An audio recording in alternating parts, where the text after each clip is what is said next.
ദൈവത്തിന് സ്തോത്രം. ദൈവത്തിന്റെ അതിപരിശുദ്ധമായ നാമം വാഴ്ത്തപ്പെടുമാറാകട്ടെ. ദൈവത്തിന്റെ വചനവുമായി വീണ്ടും നമുക്കായിരിക്കാൻ ദൈവം നമുക്ക് തരുന്ന ദൈവത്തിന്റെ വലിയ കൃപകൾക്കായി സ്തോത്രം ചെയ്യാം. എഫേസ്യ ലേഖനം 2-ാം അധ്യായത്തിൽ നിന്നാണ് നാം പഠിച്ചുകൊണ്ടിരിക്കുന്നത്. കഴിഞ്ഞ ക്ലാസ്സിൽ നമ്മൾ 10 വരെയുള്ള വാക്യങ്ങളാണ് കണ്ടത്. ആദ്യത്തെ 2-3 വാക്യങ്ങളിലെ നമ്മള് ക്രിസ്തുവിനെ അറിയുന്നതിനു മുമ്പേ നമ്മുടെ ജീവിതം എങ്ങനെയായിരുന്നു എന്ന് പഠിച്ചു. അതിക്രമങ്ങളാലും പാപങ്ങളാലും നാം മരിച്ചിരുന്നു. അവിടെ നിന്ന് ദൈവം നമ്മെ രക്ഷിച്ചു. കരുണാസമ്പന്നനായ ദൈവമോ തന്റെ മഹാസ്നേഹം നിയമം അതിക്രമങ്ങളാൽ മരിച്ചവരായിരുന്നു നമ്മളെ ജീവിപ്പിച്ചു എന്ന് നമ്മൾ കണ്ടു. 7-ാം വാക്യത്തിൽ നമ്മൾ കണ്ടു, നമ്മളെ കർത്താവിൽ ഉയർപ്പിച്ച സ്വർഗ സ്ഥലത്തിൽ ഇരുത്തിയിരിക്കുന്നു എന്ന് നമ്മൾ കണ്ടു. അത് കഴിഞ്ഞിട്ട് നമ്മൾ കണ്ടത് നാം രക്ഷയിലേക്ക് വന്നത് നമ്മളുടെ പ്രവൃത്തികൾ നിമിത്തമല്ല, ദൈവത്തിന്റെ കൃപയാലാണ് എന്ന് നമ്മൾ പഠിച്ചു. കൃപയാൽ വിശ്വാസത്താൽ ദൈവം നൽകുന്ന ദാനമാണ് രക്ഷ എന്ന് പറയുന്നത്. നമുക്ക് നമ്മളവിടെ പഠിച്ചു, നമ്മുടെ പ്രവൃത്തികളൊന്നും രക്ഷയ്ക്ക് കാരണമായി തീരുന്നില്ല എന്ന് പറഞ്ഞു. നമുക്കറിയാം 5 solas of reformation: grace alone, faith alone, Christ alone, scripture alone and glory to God alone. ആ 5 സോളാസ് എന്ന് പറയുന്നത് കൃപയാൽ മാത്രം രക്ഷ, വിശ്വാസത്താൽ മാത്രം രക്ഷ, ക്രിസ്തുവിനാൽ മാത്രം രക്ഷ, വചനത്താൽ മാത്രം രക്ഷ, അതുപോലെ തന്നെ നാം രക്ഷിക്കപ്പെടുന്ന ദൈവത്തിന്റെ മഹത്വത്തിനായി മാത്രമാണ്. അപ്പം നമ്മളുടെ പ്രവൃത്തികളൊന്നും രക്ഷയ്ക്ക് കാരണമാകുകയില്ല. അപ്പൊ ആദ്യത്തെ വാക്യങ്ങൾ നമ്മുടെ നാം ദൈവത്തിനെതിരെ പ്രവർത്തിച്ചവരായിരുന്നു, അല്ലെങ്കിൽ നമ്മൾ പഠിച്ചു പാപം നമുക്കെതിരെ പ്രവർത്തിച്ചുകൊണ്ടിരുന്നു. അപ്പോൾ പാപം നമുക്കെതിരെ പ്രവർത്തിച്ചു എന്ന് പറയുമ്പോൾ നാം ദൈവത്തിനെതിരെ പ്രവർത്തിച്ചു. നമ്മിൽ പാപം പ്രവർത്തിച്ചുകൊണ്ടേയിരുന്നു. അപ്പൊ അങ്ങനെ പാപം നമ്മൾ പ്രവർത്തിച്ചുകൊണ്ടിരിക്കുമ്പോൾ നാം ദൈവത്തിനെതിരെയാണ്, അല്ലെ? അപ്പൊ ദൈവത്തിന് അനുകൂലമായി അല്ല അങ്ങനെ ഇരുന്ന നമ്മുടെ ജീവിതത്തെ ദൈവം നമ്മൾ പ്രവർത്തിക്കുവാനായിട്ട്, നമുക്ക് വേണ്ടി പ്രവർത്തിക്കാനായിട്ട് ഇടയായി തീർന്നു. കാൽവറിയിലെ ക്രിസ്തുവിനെ നമുക്ക് വേണ്ടി യാഗമാക്കി തീർത്തു. അതാണ് ദൈവം നമുക്ക് വേണ്ടി പ്രവർത്തിച്ചത്. നമ്മൾ ഒന്നുമല്ലാത്തൊരവസ്ഥയായിരുന്നല്ലേ, നമുക്ക് പ്രതികരിക്കാൻ കഴിയാത്തൊരവസ്ഥയില് ദൈവം നമുക്ക് വേണ്ടി പ്രവർത്തിച്ചു. അത് കഴിഞ്ഞിട്ട് നമ്മൾ കഴിഞ്ഞ ക്ലാസ്സിൽ കണ്ടത് ദൈവം നമ്മിൽ പ്രവർത്തിച്ചു കൊണ്ടിരിക്കുന്ന ആ ഒരു അവസ്ഥയെക്കുറിച്ചാണ് പറഞ്ഞത്. നാം അവന്റെ കൈപ്പണിയായി സൽപ്രവൃത്തികൾക്കായിട്ട് സൃഷ്ടിക്കപ്പെട്ടവരാകുന്നു എന്ന് പറഞ്ഞു. അപ്പം നാം ദൈവത്തിന്റെ കൈപ്പണിയാണ്, സൽപ്രവൃത്തികൾക്കായിട്ടാണ് ദൈവം നമ്മെ സൃഷ്ടിച്ചത്, അല്ലെ? ദൈവം സൃഷ്ടിച്ചത്. അപ്പൊ ആ സൽപ്രവൃത്തികൾക്കായിട്ട് ദൈവം ഇപ്പോൾ നമ്മൾ പണിതുകൊണ്ടേയിരിക്കുന്നു. എന്തിനു വേണ്ടിയിട്ടാണ്? ഈ ആയുസ്സിൽ അല്ലെങ്കിൽ ഈ ലോകത്തിൽ നാം ജ്യോതിസുകളെ പോലെ പ്രകാശിക്കേണ്ടതിനും വരും ലോകത്തിൽ പുത്രന് അനുരൂപമായി തീരേണ്ടതിനുമാണ് നാം ദൈവത്തിന്റെ കൈപ്പണിയായി ദൈവം നമ്മൾ പ്രവർത്തിച്ചുകൊണ്ട്. കൈപ്പണി, വർക്ക്മാൻഷിപ്പ്, ദൈവത്തിന്റെ മാസ്റ്റർ പീസാണ് നമ്മളെ ദൈവം ഇപ്പോഴും പണിഞ്ഞുകൊണ്ടേയിരിക്കുക. അപ്പൊ ഈ നമ്മളവിടെ പഠിച്ചു. നമ്മൾ അവസാനത്തെ വാക്യങ്ങളിൽ പെട്ടെന്ന് പോവുകയായിരുന്നു ചെയ്തത്. അപ്പൊ ആ സൽപ്രവർത്തികൾ എന്ന് പറയുന്നത് ദൈവം അത് മുന്നൊരുക്കി വച്ചതാണ്. ഓരോ വ്യക്തിയുടെയും ജീവിതത്തിൽ ദൈവം ഓരോ പ്രവൃത്തി രൂപരേഖ ചെയ്തു വെച്ചിട്ടുണ്ട്. അപ്പം ഞാൻ കഴിഞ്ഞ ക്ലാസ്സിലും പറഞ്ഞു, നാം മറ്റൊരുത്തന്റെ പ്രവൃത്തി ചെയ്യുകയല്ല, നമ്മെക്കുറിച്ച് ദൈവം നമുക്ക് വെച്ചിരിക്കുന്ന ഒരു പദ്ധതിയുണ്ട്. അത് നാം അന്വേഷിക്കുക, ദൈവത്തോട് ചോദിക്കുക, അത് മനസ്സിലാക്കി പ്രവർത്തിക്കുക എന്നുള്ളതാണ്. അപ്പൊ നമ്മെ ഓരോരുത്തരെയും ദൈവം ഈ ലോകത്തിൽ അയച്ചപ്പോൾ തൻ്റെ പുത്രന്റെ അനുരൂപതയിലാക്കി തീർക്കാനാണ്. എങ്കിൽ തന്നെയും നാം ഈ ലോകത്തിലായിരിക്കുമ്പോൾ നാം വെറുതെ ഇരിക്കാനല്ല, നമുക്ക് വേണ്ടി ഒരു പ്രവൃത്തി ദൈവം ഒരുക്കി വച്ചിട്ടുണ്ട്. ഈ ലോകത്തിലായിരിക്കുമ്പോൾ നാം ജ്യോതിസുകളെ പോലെ പ്രകാശിക്കണമെന്ന് പറഞ്ഞു. ഏതു വിധത്തിലാണ് നാം ജ്യോതിസുകളെ പോലെ പ്രകാശിക്കേണ്ടത്? ഓരോരുത്തർക്കും വേണ്ടി ദൈവം ഓരോ പ്രവൃത്തികൾ ഒരുക്കി വെച്ചിട്ടുണ്ട്. അപ്പൊ ആ പ്രവൃത്തികളൊക്കെ ചെയ്യുവാനായിട്ട് ദൈവം നമ്മെ ഒരുക്കുന്നത് പ്രാർത്ഥന, വചനം, അതുപോലെ തന്നെ നമ്മുടെ ജീവിതത്തിലെ സാഹചര്യങ്ങൾ എന്നിവയാണ്. ദൈവം നമ്മേൽ ഒരു പദ്ധതി കർത്താവ് ആഗ്രഹിച്ചിരിക്കുന്നു എങ്കിൽ ആ പ്രവൃത്തി ചെയ്യുവാനായിട്ടുള്ള എല്ലാ സാഹചര്യങ്ങളെയും ദൈവം നമ്മുടെ ജീവിതത്തിൽ ഒരുക്കി തരും. ദൈവം നമുക്ക് വേണ്ടി ഒരു പ്രവൃത്തി ഒരുക്കിയിട്ടുണ്ട്. എന്ത് നാം ചിന്തിച്ചാലും പഠിപ്പിക്കുന്നതാകട്ടെ, വചനം പ്രസംഗിക്കുന്നതാകട്ടെ, മറ്റുള്ളവരെ ശുശ്രൂഷിക്കുന്നതാകട്ടെ, അങ്ങനെ എന്തായി ആയാലും നമ്മളെ കുറിച്ച് ദൈവം ആഗ്രഹിക്കുന്ന പദ്ധതി പൂർത്തിയാക്കാൻ വേണ്ടി അത് ദൈവം നമുക്ക് സാഹചര്യങ്ങളെ ഒരുക്കി തരും. നമുക്കറിയാം, ഏത് ആത്മീകമായ കാര്യങ്ങളിൽ നമ്മൾ ഇടപെട്ടാലും ബാഹ്യമായ അദൃശ്യമായ ഒരു ശക്തിയുടെ ഒരു എതിർപ്പ് എല്ലാ വിധത്തിലും ഉണ്ടാകും. സാധാരണ സൽപ്രവർത്തികൾ ചെയ്യുന്നവരെ, അല്ലെങ്കിൽ ലോകത്തിലെ മറ്റേതെങ്കിലും കാര്യങ്ങൾ ചെയ്യുന്നവരാണെങ്കിൽ അവർക്കുണ്ടാകുന്നതിലും അധികമായി നേരിട്ടുള്ള പ്രവൃത്തികളൊക്കെ ഉണ്ടാകാമെങ്കിലും അതൊരു ബാഹ്യമായ എന്താ പറയുക, നമ്മൾ പറഞ്ഞ ആ ഒരു അദൃശ്യമായ നിലയിൽ ദൈവത്തിന്റെ പദ്ധതികൾക്കെതിരെ വ്യാപരിക്കുന്ന ഒരു ശക്തി എപ്പോഴും നിലനിൽക്കുവാണ്, അല്ലെ?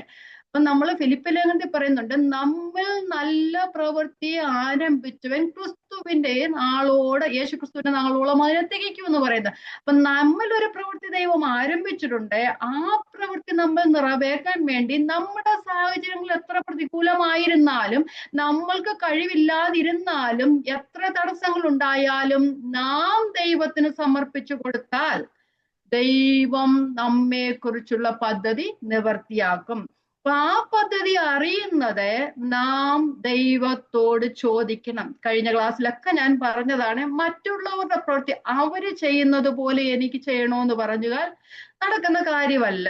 അത് ദൈവം ഓരോരുത്തരെയും കുറിച്ച് ഓരോ പദ്ധതിയാണ് നടത്തിയേക്കുന്നത്. ചിലവരെ കുറിച്ച് ദാനം ചെയ്യാനായിരിക്കും, ചിലവരെ സഹായിക്കാനായിരിക്കും, ചിലവരെ ഒന്ന് വിളിച്ച്, നമ്മൾ യെശയ്യാവിന്റെ പുസ്തകത്തിലൊക്കെ നമ്മൾ വായിക്കുന്നില്ലേ, മറ്റുള്ളവരെ ആശ്വസിപ്പിക്കുന്നതിന് വേണ്ടി ശിഷ്യന്മാരുടെ നാവിനെ കൊടുത്തിട്ടുണ്ടെന്നൊക്കെ പറയത്തില്ലേ. ആ ഒരു ചെവി കേൾപ്പാൻ, മറ്റുള്ളവരുടെ സങ്കടങ്ങളൊന്ന് കേൾക്കാൻ, അതൊക്കെ ആയിരിക്കും ദൈവം നമ്മളെ കുറിച്ച് ചിലപ്പോൾ ആഗ്രഹിക്കുന്നത്, നമുക്കറിയില്ല. പക്ഷെ നമ്മൾ ദൈവത്തോട് ചോദിക്കണം.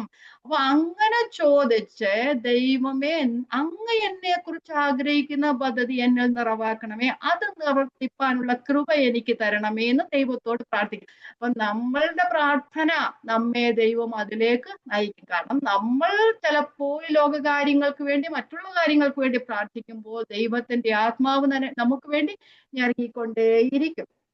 വചനം വായന, നമുക്കറിയാം, വചനം വായിക്കുമ്പോൾ ദൈവം, നമ്മൾ പ്രാർത്ഥനയിൽ ദൈവത്തോട് സംസാരിക്കുമ്പോൾ ദൈവം വചനത്തിലൂടെ നമ്മോട് സംസാരിക്കുവാനായിട്ട് ഇടയായിത്തീരും. അതുപോലെ തന്നെ നമ്മുടെ ജീവിതത്തിലെ അനുഭവങ്ങൾ, നമ്മളെ ഈ വചനവും വായനയും പ്രാർത്ഥനയും ഒക്കെ ആയിട്ട് ദൈവത്തെ കുറിച്ച് പഠിച്ചൊക്കെ പോകും. പക്ഷെ ഒരു ടെസ്റ്റ് വേണ്ടായോ നമ്മൾ അതിൽ വിജയിക്കുന്നു എന്നറിയാൻ വേണ്ടിയിട്ട്? ഓരോ ക്ലാസ്സിലും ടെസ്റ്റ് ഉള്ളതുപോലെ നമ്മുടെ ജീവിതത്തിലും ടെസ്റ്റുകളുണ്ട്. ആ ടെസ്റ്റുകൾ ചിലപ്പം ആദ്യമൊക്കെ ചെറിയ ചെറിയ ടെസ്റ്റുകൾ ആയിരിക്കാം. ചിലപ്പം നമ്മുടെ വിശ്വാസത്തെ ശോധന ചെയ്യുന്നതിന് വേണ്ടി, ചിലപ്പം നമ്മെ കൂടി അറിയിക്കുന്നതിന് വേണ്ടി കർത്താവ് വലിയ ടെസ്റ്റുകളൊക്കെ നമ്മുടെ ജീവിതത്തിൽ തന്നിരിക്കും. അപ്പൊ ആ ടെസ്റ്റുകളിലൂടെ ഒക്കെ കടന്നുപോയി നമ്മൾ വിജയം പ്രാപിക്കുമ്പോഴാണ് ദൈവം നമ്മെ കുറിച്ച് ആഗ്രഹിക്കുന്ന പദ്ധതി നമ്മൾ പൂർത്തിയാകുന്നത്. അപ്പൊ നാം ദൈവത്തിന്റെ കൈപ്പണിയാണ്. സൽപ്രവൃത്തികൾക്കായിട്ട് ദൈവം നമ്മെ സൃഷ്ടിച്ചിരിക്കുന്നു. അപ്പൊ ആ പ്രവൃത്തി ദൈവം നമ്മൾ പൂർത്തിയാക്കിക്കൊണ്ടേ ഇരിക്കുന്നു. ആ നമ്മൾ ഓരോരുത്തരും ദൈവം ഒരു പദ്ധതി ആഗ്രഹിക്കുന്നു. ദൈവം രൂപരേഖ ചെയ്ത ഒരു പദ്ധതി നമ്മളിലൊക്കെ ദൈവം ആഗ്രഹിക്കുന്നുണ്ട്. അതിനുവേണ്ടി ദൈവം നമ്മുടെ സാഹചര്യങ്ങളെ ഒരുക്കി തരും. അതാണ് നമ്മൾ കഴിഞ്ഞ ക്ലാസ്സിൽ പഠിച്ചത്. അപ്പൊ അത് കഴിഞ്ഞ് ഇപ്പൊ നമുക്കിന്ന് 11ാമത്തെ വാക്യത്തിലേക്ക് പോകാം. അപ്പൊ ആ നമ്മൾ ദൈവം പ്രവർത്തിക്കുന്നു, ഇനി ദൈവം നമ്മിൽ കൂടിയും പ്രവർത്തിക്കും. അതാണ് നാം സൽപ്രവർത്തികൾ, നമുക്ക് വേണ്ടി ഒരുക്കിയിട്ടുള്ള പ്രവൃത്തികൾ നാം ചെയ്യുമ്പോൾ ദൈവം നമ്മിൽ കൂടി പ്രവർത്തിക്കുവാനായിട്ട് ഇടയായി തീരും. അപ്പം ദൈവം നമുക്ക് വേണ്ടി പ്രവർത്തിച്ചു, ദൈവം നമ്മിൽ പ്രവർത്തിച്ചു, നമ്മിലൂടെ ദൈവം പ്രവർത്തിക്കും. നാം ജ്യോതിസുകളെ പോലെ പ്രകാശിക്കുന്നു എന്ന് പറയുന്ന ദൈവം നമ്മിൽ കൂടി പ്രവർത്തിക്കുന്നതാണ്. നമുക്ക് 11 മുതലുള്ള വാക്യങ്ങൾ നോക്കാം. 11 മുതൽ 22 വരെയുള്ള വാക്യങ്ങൾ വിശ്വസിക്കുന്ന യഹൂദന്മാരും വിശ്വസിക്കുന്ന ജാതികളും ക്രിസ്തുവിൽ ഒന്നായി ചേരുന്നു എന്ന വിഷയമാണ്. നമ്മൾ അവസാന വാക്യങ്ങളിൽ കാണുന്നുണ്ട്, ക്രിസ്തുവിൽ ഒരു മന്ദിരമായി വളരുന്നു, അല്ലെങ്കിൽ പണിതു വരുന്നു, കർത്താവിൽ ഒരു നിവാസമാകേണ്ടതിന് പണിതു വരുന്നു എന്നൊക്കെ നമ്മൾ അവസാന വാക്യങ്ങളിൽ കാണുന്നുണ്ട്. അപ്പൊ ഈ വിശ്വസിക്കുന്ന യഹൂദരും വിശ്വസിക്കുന്ന ജാതികളും ക്രിസ്തുവിൽ ഒന്നായി ചേരുന്നു. നമ്മൾ 1 മുതൽ 10 വരെയുള്ള അല്ലെങ്കിൽ 1 മുതൽ 8 വരെയുള്ള വാക്യങ്ങൾ പഠിച്ചു വന്നത് എല്ലാവരെയും കുറിച്ചായിരുന്നു. അപ്പൊ ഈ 11 മുതൽ 22 വരെയുള്ള വാക്യങ്ങളില് ഇനി ആ ജാതികൾ ക്രിസ്തുവിലേക്ക് വരുന്നു. ആ വേർപാടിന്റെ, ആ ജാതികൾ എന്ന വേർപാടിന്, യഹൂദന്മാര് ജാതികളെ നികൃഷ്ടരായി കണ്ടിരുന്നു. ആ എപ്പോഴും ഒരു വേർപാടുണ്ടായിരുന്നു. ആ വേർപാടെല്ലാം ഇടിച്ചു കളഞ്ഞ് വിശ്വസിക്കുന്ന ആ യഹൂദന്മാരും അതുപോലെ തന്നെ ജാതികളും ക്രിസ്തുവിൽ ഒന്നായി ചേരുന്നു. അതുപോലെ തന്നെ ദൈവത്തോട് ശത്രുതയിലായിരുന്നു. ആ ശത്രുതയിലായിരുന്നവരെ ജാതികൾ എന്ന് പറഞ്ഞ യഹൂദന്മാരോട് ശത്രുതയിലായിരുന്നു, ദൈവത്തോട് ശത്രുതയിലായിരുന്നു. അപ്പൊ രണ്ട് ശത്രുതയും മാറ്റിയിട്ട് ക്രിസ്തുവിൽ ഒന്നായി ചേർക്കുന്ന ആ ഒരു വേർപാടിന്റെ നടുച്ചുവർ ഇടിച്ചു കളഞ്ഞ് മതില് ഇടിച്ചു കളഞ്ഞിട്ട് പാലം ഉണ്ടാക്കി. ക്രിസ്തുവിലൂടെ ഒരു പാലം ഉണ്ടാക്കി. നമുക്കറിയാം മതിൽ എല്ലാവരെയും വേർപിടിക്കുന്ന അല്ലെ, പാലം ഉണ്ടായ അങ്ങോട്ടും ഇങ്ങോട്ടും എല്ലാം പോയ ആ ക്രിസ്തുവിലൂടെ നമുക്കൊരു പാലം ഉണ്ടാക്കി ദൈവം തന്ന. ഓക്കെ, അപ്പൊ നമുക്ക് ഞാൻ പറഞ്ഞു 2:1 മുതൽ 10 വരെയുള്ള വാക്യങ്ങൾ നമ്മുടെ വ്യക്തിപരമായ രക്ഷയെ കുറിച്ച് പറഞ്ഞു. ജാതികളാം യഹൂദന്മാരും ഒരുപോലെ ക്രിസ്തുവിലായിത്തീരുന്ന. അപ്പൊ ഇനി 11 12 വാക്യങ്ങൾ യഹൂദരല്ലാത്തവരുടെ പ്രകൃതിയാലുള്ള അവസ്ഥയെ കുറിച്ചാണ് പറഞ്ഞിരിക്കുന്നത്. നമ്മളുടെ എല്ലാവരുടെയും അവസ്ഥ എന്തായിരുന്നു? അതിക്രമങ്ങൾ. അത് 1 മുതൽ 3 വരെയുള്ള വാക്യങ്ങളായിട്ട് പറഞ്ഞത്. 2:1 അതിക്രമങ്ങളാലും പാപങ്ങളാലും മരിച്ചവരായിരുന്നു നമ്മൾ. പണ്ട് നമ്മൾ ക്രിസ്തുവിനെ കൂടെ, അതല്ലേ നമ്മൾ മറന്നുപോയി, ആ ലോകത്തിന്റെ അധിപതിക്കും അന്ധകാരത്തിന്റെ ഇപ്പോൾ അനുസരണക്കേണ്ട മക്കൾ ഇപ്പോൾ വ്യാപരിക്കുന്ന അധിപതിയായവനെയും അനുസരിച്ച് നടന്നു എന്ന് നമ്മൾ പഠിച്ചു അല്ലേ. അറിയാവുന്ന വാക്യമാണെങ്കിലും ചിലപ്പോ ഇങ്ങനെ പറയാൻ വരുമ്പോ അതങ്ങ് മറന്നുപോകും. ഓക്കെ, അപ്പൊ ആ 1 മുതലുള്ള വാക്യങ്ങൾ പറഞ്ഞു നമ്മൾ ഈ ലോകത്തിന്റെ അധിപതിയൊക്കെ അനുസരിച്ച് നടക്കുന്നവരായിരുന്നു എന്ന് പഠിച്ചു. അപ്പൊ അത് മൊത്തം എല്ലാവരുടെ അവസ്ഥയാണ്. പക്ഷേ ഇവിടെ നമ്മൾ കാണുന്നത് ജാതികൾ ആയിരുന്നു. നമ്മളെല്ലാവരും ജാതികൾ, യഹൂദന്മാരല്ലാത്തവരെല്ലാവരും ജാതികളായിരുന്നു. അപ്പൊ ജാതികളായിരുന്നവരുടെ പഴയ അവസ്ഥയെ കുറിച്ചാണ്.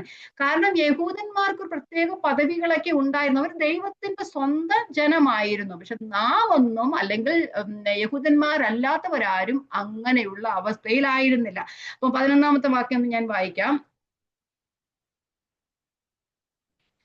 ആകയാൽ മുമ്പേ നിങ്ങൾ പ്രകൃതിയാൽ ജാതികളായിരുന്നു, ജഡത്തിൽ കയ്യാലുള്ള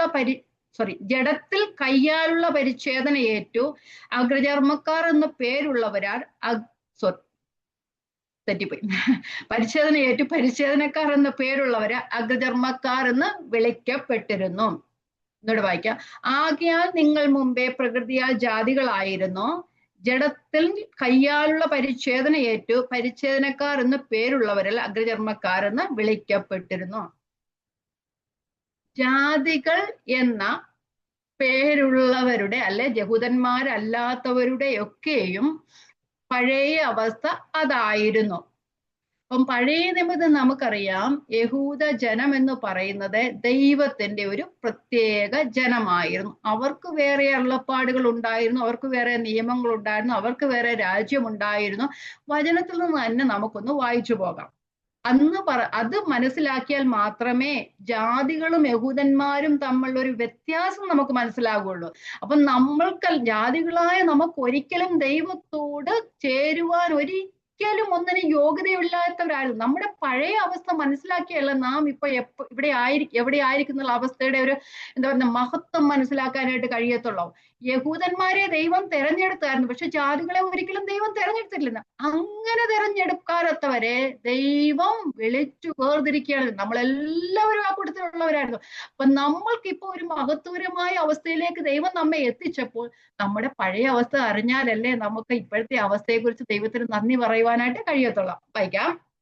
റോമർ 3:1-2 വാക്യങ്ങൾ. റോമർ 3:1-2 വാക്യം. എന്നാൽ യഹൂദൻ എന്ത് വിശേഷത, അല്ല പരിച്ഛേദനയാൽ എന്ത് പ്രയോജനം? സകല വിധത്തിലും വളരെയുണ്ട്. ഒന്നാമത് ദൈവത്തിന്റെ അരുളപ്പാടുകൾ അവരുടെ പക്കൽ സമർപ്പിച്ചിരിക്കുന്നതന്നെ. അപ്പൊ യഹൂദന് പ്രത്യേകതയുണ്ടോ? ഉണ്ട്. ജാതികൾക്കൊന്നും ഇല്ലാത്തൊരു പ്രത്യേകത അവർക്കുള്ളത് എന്താ? സകല വിധത്തിലും വളരെയുണ്ട്.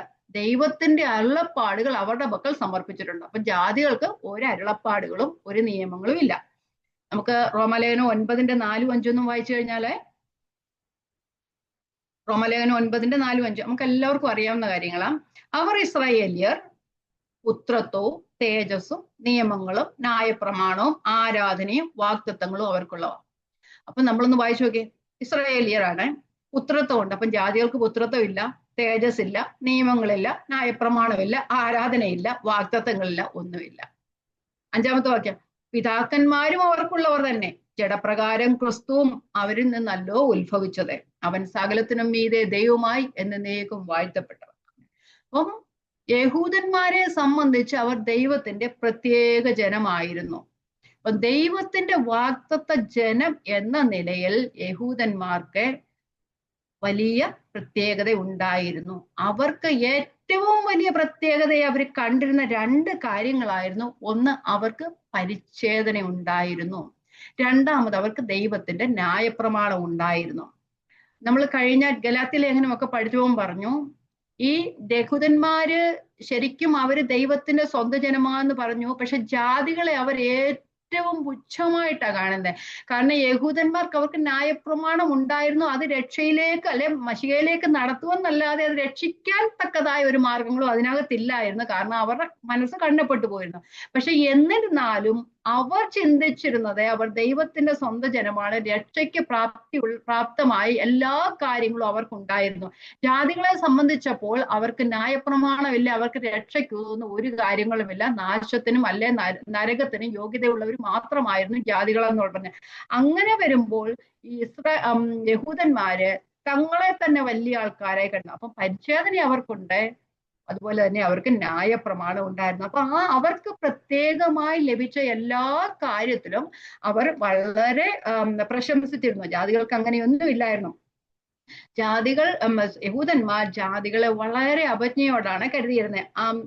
അവരോടുള്ള അവജ്ഞയുടെയും നിന്ദയുടെയും അവഹേളനത്തിന്റെ ഒക്കെ ഒരു കാര്യമായിട്ടാണ് അവര് പറയുന്നത്. അവരെ ആ ഒരു അഗ്രചർമ്മികൾ എന്ന് വിളിച്ചിരുന്നത്. ഒരു പരിച്ഛേദനക്കാരായിരുന്നു. ഇവിടെ പറയുന്നുണ്ട്, പരിച്ഛേദനക്കാർ എന്ന് പേരുള്ളവരാൽ അഗ്രചർമ്മികൾ എന്ന് വിളിക്കപ്പെട്ടിരുന്നു. അപ്പൊ അഗ്രചർമ്മികൾ എന്ന് വിളിക്കുന്നത് തന്നെ വളരെ എന്താ പറയുക, അവഹേളനയുടെ ഒരു പേരായിരുന്നു. നമുക്കറിയാം നമ്മുടെ നാട്ടിലൊക്കെ ചിലപ്പം ചിലരുടെ കുടുംബ മഹിമയൊക്കെ വെച്ചിട്ടും ചില ജോലികളൊക്കെ വെച്ചിട്ടും ചില ഇരട്ടപ്പേരുകളൊക്കെ വിളിക്കുന്നുണ്ടായിരുന്നു അല്ലെ. ചില ഇരട്ടപ്പേരുകളൊക്കെ നല്ലതാണെങ്കിലും മിക്കവാറും എല്ലാ ഇരട്ടപ്പേരുകളും അവരെ നിന്ദിക്കുന്നതിന് തുല്യമായിരുന്നു. അപ്പൊ ഈ പരിച്ഛേദനക്കാരായവർ അഗ്രചർമ്മികളെ, ജാതികളെ അഗ്രചർമ്മികൾ എന്ന് വിളിച്ചിരുന്നപ്പോൾ അത് ഏറ്റവും വലിയൊരു അവഹേളനയാണ് എന്ന് നമുക്കറിയാനായിട്ട്. നമുക്കറിയാം ദാവീദും ഗോലിയാത്തുമായുള്ള ഏറ്റുമുട്ടൽ പോകുമ്പോൾ ഇസ്രായേൽ ജനതയെ വെല്ലുവിളിക്കുന്ന ഗോലിയാത്തിനെ ദാവീദ് വിളിച്ചെങ്ങനെ? അഗ്രചർമ്മി എന്നാ വിളിച്ചല്ലേ. നമുക്കൊന്ന് വായിക്കാം. 1 ശമൂവേൽ 17:26. 1 ശമൂവേൽ 17:26. അപ്പോൾ ദാവീദ് തന്റെ അടുക്കൽ നിൽക്കുന്നവരോട്, ഈ ഫെലിസ്തീനെ കൊന്ന് ഇസ്രായേലിൽ നിന്ന് നിന്നെ നീക്കിക്കളയുന്നതിന് എന്തു കൊടുക്കും? ജീവനുള്ള ദൈവത്തിന്റെ സേനകളെ നിന്ദിപ്പാൻ ഈ അഗ്രചർമ്മിയായ ഫെലിസ്തീൻ ആർ എന്ന് പറഞ്ഞു. അപ്പൊ നമുക്കറിയാം, ഗോലിയാത്ത് നിന്നുകൊണ്ട് ഇസ്രായേൽ ജനതയെ മുഴുവന് അവരൊന്നിനും കൊള്ളാത്തവരാ, അവര് ഭയമുള്ളവരാ, ഇത് ആരെങ്കിലും എൻ്റെ അടുത്തോട്ട് വരിക എന്നൊക്കെ പറഞ്ഞ് വെല്ലുവിളിച്ചോണ്ടിരുന്നപ്പം ദാവീദ് പറഞ്ഞു, എന്താ ഈ അഗ്രചർമ്മി അല്ലെ, ആ ഒരു ഞങ്ങൾക്ക് വലിയൊരു ദൈവം, ഞങ്ങൾക്ക് സൈന്യങ്ങളുടെ ദൈവയുടെ നാമത്തിലാണ് ഞങ്ങൾ സംസാരിക്കുന്നത്, പക്ഷെ ഞങ്ങൾ പരിച്ഛേദനക്കാരെന്ന ഒരു ഊറ്റം അവര് കൊണ്ടിരുന്നു. നമുക്ക് ഗലാത്യ ലേഖനത്തിൽ നമുക്കറിയാം, കർത്താവായ യേശു ക്രിസ്തുവിന്റെ മരണത്തിനും പുനരുത്ഥാനത്തിനും ഒക്കെ ശേഷം അപ്പോസ്തോലന്മാരായവർ മിക്കവാറും എല്ലാവരും തന്നെ യഹൂദന്മാരിൽ നിന്നുള്ളവരായിരുന്നു. അവർക്ക് ആ ഒരു രക്ഷയുടെ അനുഭവത്തിലേക്ക് വന്നെങ്കിലും, ആത്മാവ് ലഭിച്ചെങ്കിലും, അവര് വീണ്ടും ജാതികളിലേക്കൊന്നും പോയി സുവിശേഷം അറിയിക്കാനായിട്ട് അവരാരും മെനക്കെട്ടില്ല അല്ലെ. പക്ഷേ നമുക്ക് 7-ാം അധ്യായത്തിൽ കാണുന്നുണ്ട്, സ്തെഫാനോസിന്റെ മരണത്തിന് ശേഷമാണ് അവർ ജാതികളിലേക്ക് പോകുവാനായിട്ട് ഇടയായി തന്നെ. അതുവരെ അവർ യെരൂശലേമിൽ മാത്രം നിന്ന് ദൈവത്തിന്റെ വചനം സുവിശേഷം, അവർക്കാർക്കും ആ ഒരു പോകാനായിട്ടൊരു ഇത്. നമുക്കറിയാം 10-ാം അധ്യായത്തിലെ പത്രോസിനെ ദൈവം വിളിക്കുന്ന എങ്ങനെയാ? ഒരു ദർശനം കൊടുത്ത. കാരണം പത്രോസിനൊന്നും ജാതികളുടെ അടുക്കിലേക്ക് പോകുവാനായിട്ട് ഒരു താല്പര്യവും ഇല്ലായിരുന്നു. അങ്ങനെ ഇരുന്ന സമയത്താണ് ജാതികളിലേക്ക് പോകുവാനായിട്ട് സ്തെഫനോസിന്റെ മരണം മൂലം ദൈവം അവിടെ ചിതറിച്ചു കളയുകയാണ് ചെയ്തത്. നമുക്കറിയാം ഗലാത്യ ലേഖനത്തിലും പൗലോസ് പറയുന്നുണ്ട്, ആ പരിച്ഛേദനക്കാരുടെ ഇടയിലും അഗ്രചർമ്മികളുടെ ഇടയിലും എന്നൊക്കെ പറഞ്ഞു. അവര് കേഫാവും യോഹന്നാനും യാക്കോബും അവർ പരിച്ഛേദനക്കാരുടെ ഇടയിൽ ശുശ്രൂഷ ചെയ്തു പോകുന്നു, ഞങ്ങൾ അഗ്രചർമ്മക്കാരുടെ ഇടയിൽ ശുശ്രൂഷ ചെയ്തു പോയിരുന്നു എന്ന് പറയുന്നുണ്ട്. അങ്ങനെ ഒരു വലിയ വ്യത്യാസം അവിടെ കണ്ടിരുന്നു. നമുക്കൊന്ന് വായിക്കാം. ഗലാത്യ ലേഖനം 2:7-9 വരെയുള്ള വാക്യങ്ങള്. ഗലാത്യ ലേഖനം. അപ്പൊ യഹൂദ ക്രിസ്ത്യാനികളിലും ജാതികൾ എന്ന ക്രിസ്ത്യാനികളിലും വന്നൊരു വേർപാടുണ്ടായിരുന്നു. അങ്ങനെ ഒരു വേർപാടിന്റെ ആവശ്യമില്ല. ക്രിസ്തുവിൽ എല്ലാ വേർപാടും ഇടിച്ചു കളഞ്ഞതാണെങ്കിലും പൗലോസ് കൊരിന്ത്യരോട് ചോദിക്കുന്നുണ്ടല്ലോ, ഞങ്ങളുടെ ഹൃദയത്തിൽ നിങ്ങൾക്ക് ഇടുക്കമില്ല, ഞങ്ങളുടെ ഹൃദയം വിശാലമായിരിക്കും, നിങ്ങളുടെ ഹൃദയങ്ങളിലെ ഇടുക്കമുള്ളതെന്നൊക്കെ പറഞ്ഞതുപോലെ ആ ദൈവം വേർപാടിനെ നടിച്ചുവർ ഇടിച്ചു കളഞ്ഞെന്ന് പറഞ്ഞാലും ചിലരിലൊക്കെ ഇപ്പോഴും ആ വേർപാട് ഉണ്ട്. നമുക്കത് വായിക്കാം. ഗലാത്യർ 2 എന്ന് പറഞ്ഞതേ ഉള്ളൂ. ഗലാത്യർ 2:7 മുതലുള്ള. നേരെ മറിച്ച് പരിച്ഛേദനയുടെ അപ്പോസ്തോലത്തിനായി പത്രോസിനോട് കൂടെ വ്യാപരിച്ചവൻ ജാതികൾക്കായി എന്നോടുകൂടെ വ്യാപരിച്ചതുണ്ട്. പത്രോസിന് പരിച്ഛേദനക്കാരുടെ ഇടയിലെ സുവിശേഷ ഘോഷണം എന്ന പോലെ എനിക്ക് അഗ്രചർമ്മക്കാരുടെ ഇടയിലെ സുവിശേഷ ഘോഷണം ഫലമേൽപ്പിച്ചിരിക്കുന്നു എന്ന് കണ്ടു. അപ്പൊ അങ്ങനെയൊക്കെ ഒരു വേർപാട് എന്നും നിലനിന്നിരുന്നു. അപ്പൊ ആ ഒരു അഗ്രചർമ്മക്കാർ പരിച്ഛേദന, കാരണം പരിച്ഛേദനക്കാർ അവർക്ക് വലിയൊരു അടയാളം ദൈവം കൊടുത്തിരുന്നു. അബ്രഹാമിലൂടെ കിട്ടിയ ഒരു അടയാളമാണല്ലേ വിശ്വാസികളുടെ പിതാവായ, അതവര് വലിയൊരു കാര്യമായിട്ട് കണക്കാക്കിയിരുന്നു. അപ്പം അവര് ഊറ്റം കൊള്ളുന്ന ചില കാര്യങ്ങളായിരുന്നു അതൊക്കെ. അപ്പൊ അവര് സകല ജാതികളിലും വെച്ച് അവർ ദൈവത്തിന്റെ സ്വന്തം ജനമായിരുന്നു. അവർക്ക് പരിച്ഛേദന ഉണ്ടായിരുന്നു, അവർക്ക് ന്യായപ്രമാണമായിരുന്നു, വാഗ്ദത്തങ്ങൾ ഉണ്ടായിരുന്നു. വേണ്ടി വന്നാൽ പിതാക്കന്മാരും അവർക്കുള്ളവർ തന്നെയാ. അതുപോലെ തന്നെ ജഡപ്രകാരം ക്രിസ്തു അവരിൽ നിന്നല്ല ഉത്ഭവിച്ചത്. ഇതില് ഈ ജാതികൾക്കൊന്നുമില്ലാത്ത പദവിയാണ് അല്ലെ. ഇത്രയും വലിയ പദവികളൊക്കെ വെച്ച് അവര് ഊറ്റം കൊണ്ടിരിക്കുകയാണ് ചെയ്യുന്നത്. അപ്പം അതുകൊണ്ട് ഇവിടെ പൗലോസ് അവരുടെ വായ അടയിപ്പിക്കാൻ വേണ്ടി മാത്രമായിരിക്കും ഇവിടെ പറഞ്ഞത്. ഇവര് പറയുന്ന ലോകത്തിൽ വലിയ പദവികളൊക്കെ നിങ്ങൾക്ക് ഉണ്ടായിരുന്നെങ്കിലും ജഡത്തിൽ കയ്യാലുള്ള പരിച്ഛേദന ഏറ്റു എന്ന് വെച്ച് കഴിഞ്ഞാൽ അകത്തല്ല പരിച്ഛേദന ഏറ്റത്, നിങ്ങൾ ജഡത്തിൽ നിങ്ങളുടെ ശരീരത്തിൽ കയ്യാലുള്ള പരിച്ഛേദന ഏറ്റു. ഹൃദയത്തിലെ പരിച്ഛേദന ആത്മാവിനാലുള്ള പരിച്ഛേദന, അത് ദൈവത്താൽ നേരിട്ടുള്ള പരിച്ഛേദന അല്ലേ. അപ്പൊ ആ പരിച്ഛേദനയല്ല നിങ്ങൾ ഏറ്റിരിക്കുന്ന, ജഡത്തിൽ കയ്യാലുള്ള പരിച്ഛേദന ഏറ്റു പരിച്ഛേദനക്കാർ എന്ന പേരുള്ളവരാ അഗ്രചർമ്മികൾ എന്ന് വിളിക്കപ്പെട്ടിരുന്നു. അപ്പൊ അങ്ങനെ ജഡത്തിലാണ് അവർക്ക് പരിച്ഛേദന ഏറ്റത് എങ്കിലും അവര് ഭയങ്കരമായിട്ടും അവരുടെ അവസ്ഥകളിൽ അവർ ഊറ്റം കൊണ്ടിരുന്നു. അപ്പൊ അങ്ങനെയൊക്കെ നോക്കിയാല് ജാതികൾക്ക് അങ്ങനെ ഒരു അവകാശമേ ഇല്ല അല്ലെ. നമുക്ക് ആ ഒരു പുറത്തെ അടയാളം അവർക്കുണ്ടെങ്കിലും അകത്ത് ആ മശിഹ വന്നിട്ട് മശിഹ അംഗീകരിക്കാനോ രക്ഷിതാവെന്ന് അംഗീകരിക്കാനോ ഒന്നുമുള്ള ഒരു ആ ഹൃദയത്തിന്റെ പരിച്ഛേദന അവര് ഏറ്റുന്നില്ല. യഹൂദന്മാരെ കുറിച്ച് പൗലോസ് അപ്പോസ്തലൻ റോമാലേഖനത്തിൽ പറയുന്ന ഒരു കാര്യമുണ്ട്. 2:28-29. പുറമേ യഹൂദനായവൻ, നമുക്കറിയാവുന്ന വായിക്കാം. 2:28. പുറമേ യഹൂദനായവൻ യഹൂദനല്ല, പുറമേ ജഡത്തിലുള്ള പരിച്ഛേദനയുമല്ല. അഹ്മേ യഹൂദനായവൻ അത്ര യഹൂദൻ, അക്ഷരത്തിലല്ല ആത്മാവുള്ള ഹൃദയ പരിച്ഛേദന. അവന് മനുഷ്യരല്ല ദൈവത്താൽ അത്ര പോയി.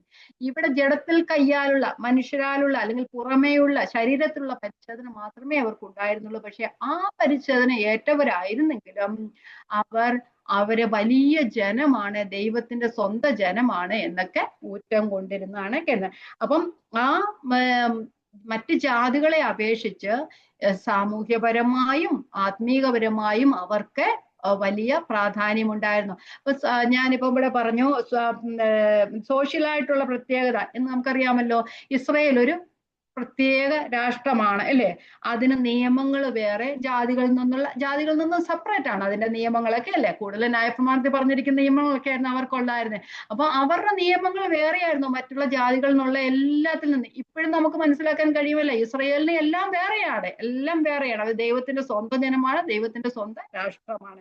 അതുപോലെ തന്നെ ആത്മീകമായും അവർക്കുണ്ടായിരുന്നുള്ള ഇവിടെ തന്നെ പറയുന്നുണ്ട്, 5 കാര്യങ്ങൾ പറയുന്നുണ്ട്. ഒന്ന് നമുക്ക് അടുത്ത വാക്യമാണ്, അവർ ക്രിസ്തുവിലുള്ളവരായിരുന്നു, എന്താ പറയുന്നത്, സോറി, ജാതികൾക്കില്ലാത്ത കാര്യങ്ങൾ അല്ല, സോറി, ഇസ്രയേൽ ഇസ്രയേലിനുള്ളതും അതുപോലെ ജാതികൾക്കില്ലാത്തവരുള്ള കാര്യങ്ങൾ അവർ ക്രിസ്തുവിനെ കൂടാതെ ഉള്ളവരായിരുന്നു. ഇസ്രയേൽ പൗരതയോട് സംബന്ധമില്ലാത്തവരായിരുന്നു, വാഗ്ദത്ത നിയമങ്ങൾക്ക് അന്യരായിരുന്നു, പ്രത്യാശ ഇല്ലാത്തവരായിരുന്നു, ഈ ലോകത്തിൽ ദൈവം ഇല്ലാത്തവരും ആയിരുന്നു. അപ്പം ജാതികൾക്ക് ഇങ്ങനെയുള്ള ഒരു കാര്യവുമില്ല. ഇംഗ്ലീഷിൽ പറയുകയാണെങ്കിൽ ക്രൈസ്റ്റ്ലെസ്, സ്റ്റേറ്റ്ലെസ് അല്ലെങ്കിൽ സ്റ്റാറ്റസ്ലെസ്, ഫ്രണ്ട്ലെസ്, ഹോപ്പ്ലെസ് ആൻഡ് ഗോഡ്ലെസ്, ഒന്നുമില്ലാത്തവരായിരുന്നു ജാതികൾ എന്ന് പറയുന്നത്. അപ്പൊ യഹൂദന്മാരുടെ ദൃഷ്ടിയിൽ നോക്കുകയാണെങ്കിൽ ജാതികൾക്ക് ആ ഒരു ദൈവത്തിന്റെ സ്വന്തം ജനമെന്ന രീതിയിലോ അവകാശങ്ങളുണ്ടോ, അങ്ങനെ ഒരു രീതിയിലും ദൈവത്തോട് ഒരു അവകാശവും ഇല്ലാത്തവരായിരുന്നു. അപ്പം ആ ദൈവത്തിന്റെ സ്വന്തം ജനമല്ല, അവർ പുറം ജാതിയില് തള്ളപ്പെട്ടവരായിരുന്നു എന്ന് അറിയാം. അന്യരും പരദേശികളുമായിരുന്നു എന്നൊക്കെ നമ്മൾ വായിക്കുന്നുണ്ടല്ലേ. അപ്പൊ നിന്ദാപാത്രങ്ങളായിരുന്നു. നമുക്കറിയാം, നിയമപ്രകാരം ദൈവത്തെ ആരാധിക്കാനായിട്ട് അവർ യെരുശലേം ദേവാലയത്തിലായിരുന്നു വന്നുകൊണ്ടിരുന്നത്.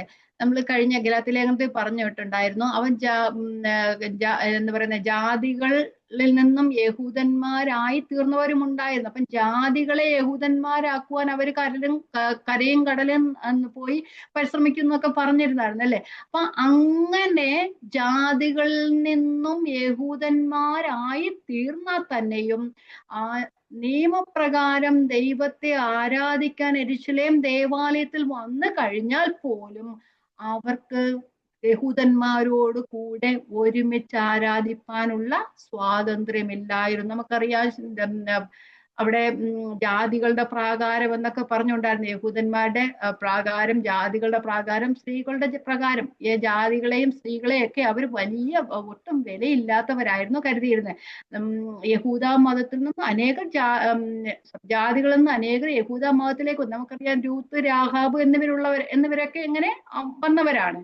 അപ്പൊ ഇവരെ യഹൂദന്മാരാക്കി കഴിഞ്ഞാൽ പോലും ഇവർക്ക് അവരെ പോലെ സ്വാതന്ത്ര്യമായിട്ട് ദേവാലയത്തിലും സിനഗോഗുകളിലും ഒന്നും ദൈവത്തെ ആരാധിപ്പാനുള്ള സ്വാതന്ത്ര്യമുണ്ടായിരുന്നു. എപ്പോഴും ഒരു വേർപാട് അവരുടെ ഇടയിൽ ഉണ്ടായിരുന്നു.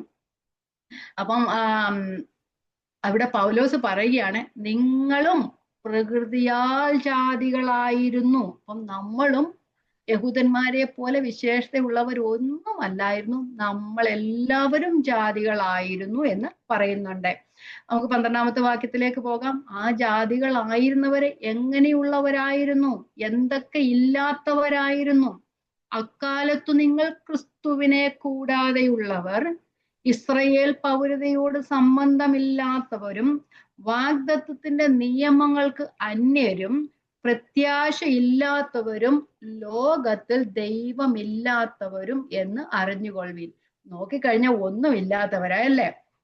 അപ്പൊ മശിഹ ഇല്ലാത്തവർ, ക്രിസ്തുവിനെ കൂടാതെ ഉള്ളവർ എന്ന് പറഞ്ഞാൽ മശിഹ ഇല്ലാത്തവർ. ഇസ്രയേലിന് മാത്രമായിരുന്നു മശിഹയുടെ വാഗ്ദത്തം ഉണ്ടായിരുന്നല്ലേ. ഇസ്രയേലിലേക്ക് മശിഹ വരും എന്നൊക്കെയായിരുന്നു അവരുടെ ചിന്താഗതി. അവർക്ക് അങ്ങനെയായിരുന്നു അരുളപ്പാടുകളിലൊക്കെ ലഭിച്ചിരുന്നത്. നമുക്ക് യെശയ്യാവിന്റെ പുസ്തകം 11-ാം അധ്യായം 10-ാം വാക്യം നോക്കുമ്പോൾ അപ്പൊ ഇശ്ശായി പേരായവൻ ഉണ്ടാകും എന്നൊക്കെ പറഞ്ഞിരുന്നു. വായിക്കാം. അന്നാളിൽ എടുക്കണം നിർബന്ധമില്ല, ഒറ്റ വാക്യം വായിക്കുന്നുള്ളൂ. അന്നാളിൽ വംശങ്ങൾക്ക് കൊടിയായി നിൽക്കുന്ന ഇശ്ശായി പേരായവനെ ജാതികൾ അന്വേഷിച്ചു വരും, അവർ വിശ്രാമ സ്ഥലം മഹത്വമുള്ളതായിരിക്കും. അപ്പൊ ഇശ്ശായി പേരായിട്ടുള്ളവൻ, ദാവീദിന്റെ സന്തതിയിൽ നിന്ന് ഒരു മശിഹ ഉണ്ടാകുമെന്നായിരുന്നു അവർ പ്രതീക്ഷിച്ചിരുന്നത്. പക്ഷെ അവിടെ എഴുതി വെച്ചിട്ടുണ്ട് ജാതികളൊക്കെ അവനെ അന്വേഷിച്ചു വരുമെന്ന് എഴുതി വെച്ചിട്ടുണ്ട്. പക്ഷെ ഇതൊന്നും മനസ്സിലായിരുന്നില്ല അവർക്ക് ആർക്കും അല്ലേ. അതൊന്നും അവർക്ക് വെളിവായി വന്നിരുന്നില്ല. അതുപോലെ തന്നെ 60-ാം അധ്യായത്തിലും 3-ാം വാക്യത്തിൽ പറയുന്നു, ജാതികൾ നിന്റെ പ്രകാശത്തിലേക്കും രാജാക്കന്മാർ നിന്റെ ഉദയശോഭയിലേക്കും വരുമെന്ന് പറഞ്ഞു. പക്ഷെ അങ്ങനെയൊക്കെ പ്രവചനം ഉണ്ടായിരുന്നാലും ജാതികളും യഹൂദന്മാരും തമ്മിൽ എപ്പോഴും ഒരു സെപ്പറേഷൻ ഉണ്ടായിരുന്നു. ജാതികളെ നിന്ദാപാത്രങ്ങളായിരുന്നു കണ്ടിരുന്നത്. അപ്പൊ ഇവിടെ തന്നെ പറയുന്നു, അവർ ക്രിസ്തുവിനെ കൂടാതെ ഉള്ളവരും. അത് അവർക്ക് എന്നും ഒരു മർമ്മമായിരുന്നു. നമുക്കറിയാം, കർത്താവായ യേശു ക്രിസ്തു ഈ ലോകത്തിലേക്ക് വന്നപ്പോൾ ആദ്യ യഹൂദന്മാരിലേക്ക് വന്നു. യഹൂദന്മാർ തള്ളിക്കളഞ്ഞപ്പോൾ സ്വന്തമായവർ തള്ളിക്കളഞ്ഞപ്പോൾ ജാതികളിലേക്ക് പോയെന്ന് നമ്മൾ വായിക്കുന്നത് അല്ലേ. മത്തായി സുവിശേഷം 15 അധ്യായത്തിൽ കർത്താവ് പറയുന്നുണ്ട്, ആ കനാന്യ സ്ത്രീയുടെ ഇവിടെ പറയുന്നുണ്ട്, അതിന് അവൻ ഇസ്രയേൽ ഗൃഹത്തിലെ കാണാതെ പോയ ആടുകളുടെ അടുക്കളല്ലാതെ എന്നെ അയച്ചിട്ടില്ല എന്ന് പറയുന്നുണ്ട് അല്ലെ. അപ്പം ആ മശീഹ വന്നത് തന്നെ ഇസ്രയേൽ പ്രതീക്ഷിച്ചിരുന്നു, ഇസ്രയേലിന് വേണ്ടിയായിരുന്നു മശിഹ വന്നത് എന്നുള്ളത്. അപ്പൊ ഇവിടെ പൗലോസ് പറയാണ്, അവര് ക്രിസ്തുവിനെ കൂടാതെ ഉള്ളവർ. അപ്പൊ ക്രിസ്തുവിനെ കൂടാതെ ഉള്ളവർ എന്ന പദം വളരെ പ്രാധാന്യം അർഹിക്കുന്നതാണ്. ഒരു ചിന്തകൻ ഇങ്ങനെ പറഞ്ഞേക്കുന്ന ഒരു ടെറിബിൾ വേർഡാണ് ക്രിസ്തുവിനെ കൂടാതെ ഉള്ളവർ എന്നുള്ളത്. എന്ന് പറയുമ്പോൾ അർത്ഥമാക്കുന്നത്, നമ്മള് 1-ാം അധ്യായത്തിൽ പറഞ്ഞായിരുന്നു, ക്രിസ്തുവില സകല അനുഗ്രഹങ്ങളും ഉള്ളത് അല്ലെ. ക്രിസ്തുവിൽ സകല ആത്മീയ അനുഗ്രഹങ്ങളാലും ക്രിസ്തുവിൽ നിങ്ങളെ അനുഗ്രഹിച്ചിരിക്കുന്ന ദൈവം എന്നല്ലേ പറയുന്നത്. അപ്പൊ ക്രിസ്തുവിനെ കൂടാതെ ഉള്ളവർ എന്ന് പറഞ്ഞാൽ ഒരു ആത്മീകാനുഗ്രഹങ്ങൾക്കാലും, അപ്പൊ അന്ന് യഹൂദാജനത്തിന്റെ കാര്യം പറഞ്ഞാലും ആത്മീകമായും ഭൗതികമായും ദൈവം അവരെ അനുഗ്രഹിച്ചു. ആ കൂട്ടത്തിൽ പെട്ടാൽ പോലും അവർക്ക് ഒരു വിധത്തിലുമുള്ള അനുഗ്രഹങ്ങൾ, ആത്മീയ അനുഗ്രഹങ്ങൾ ഇല്ലായിരുന്നു.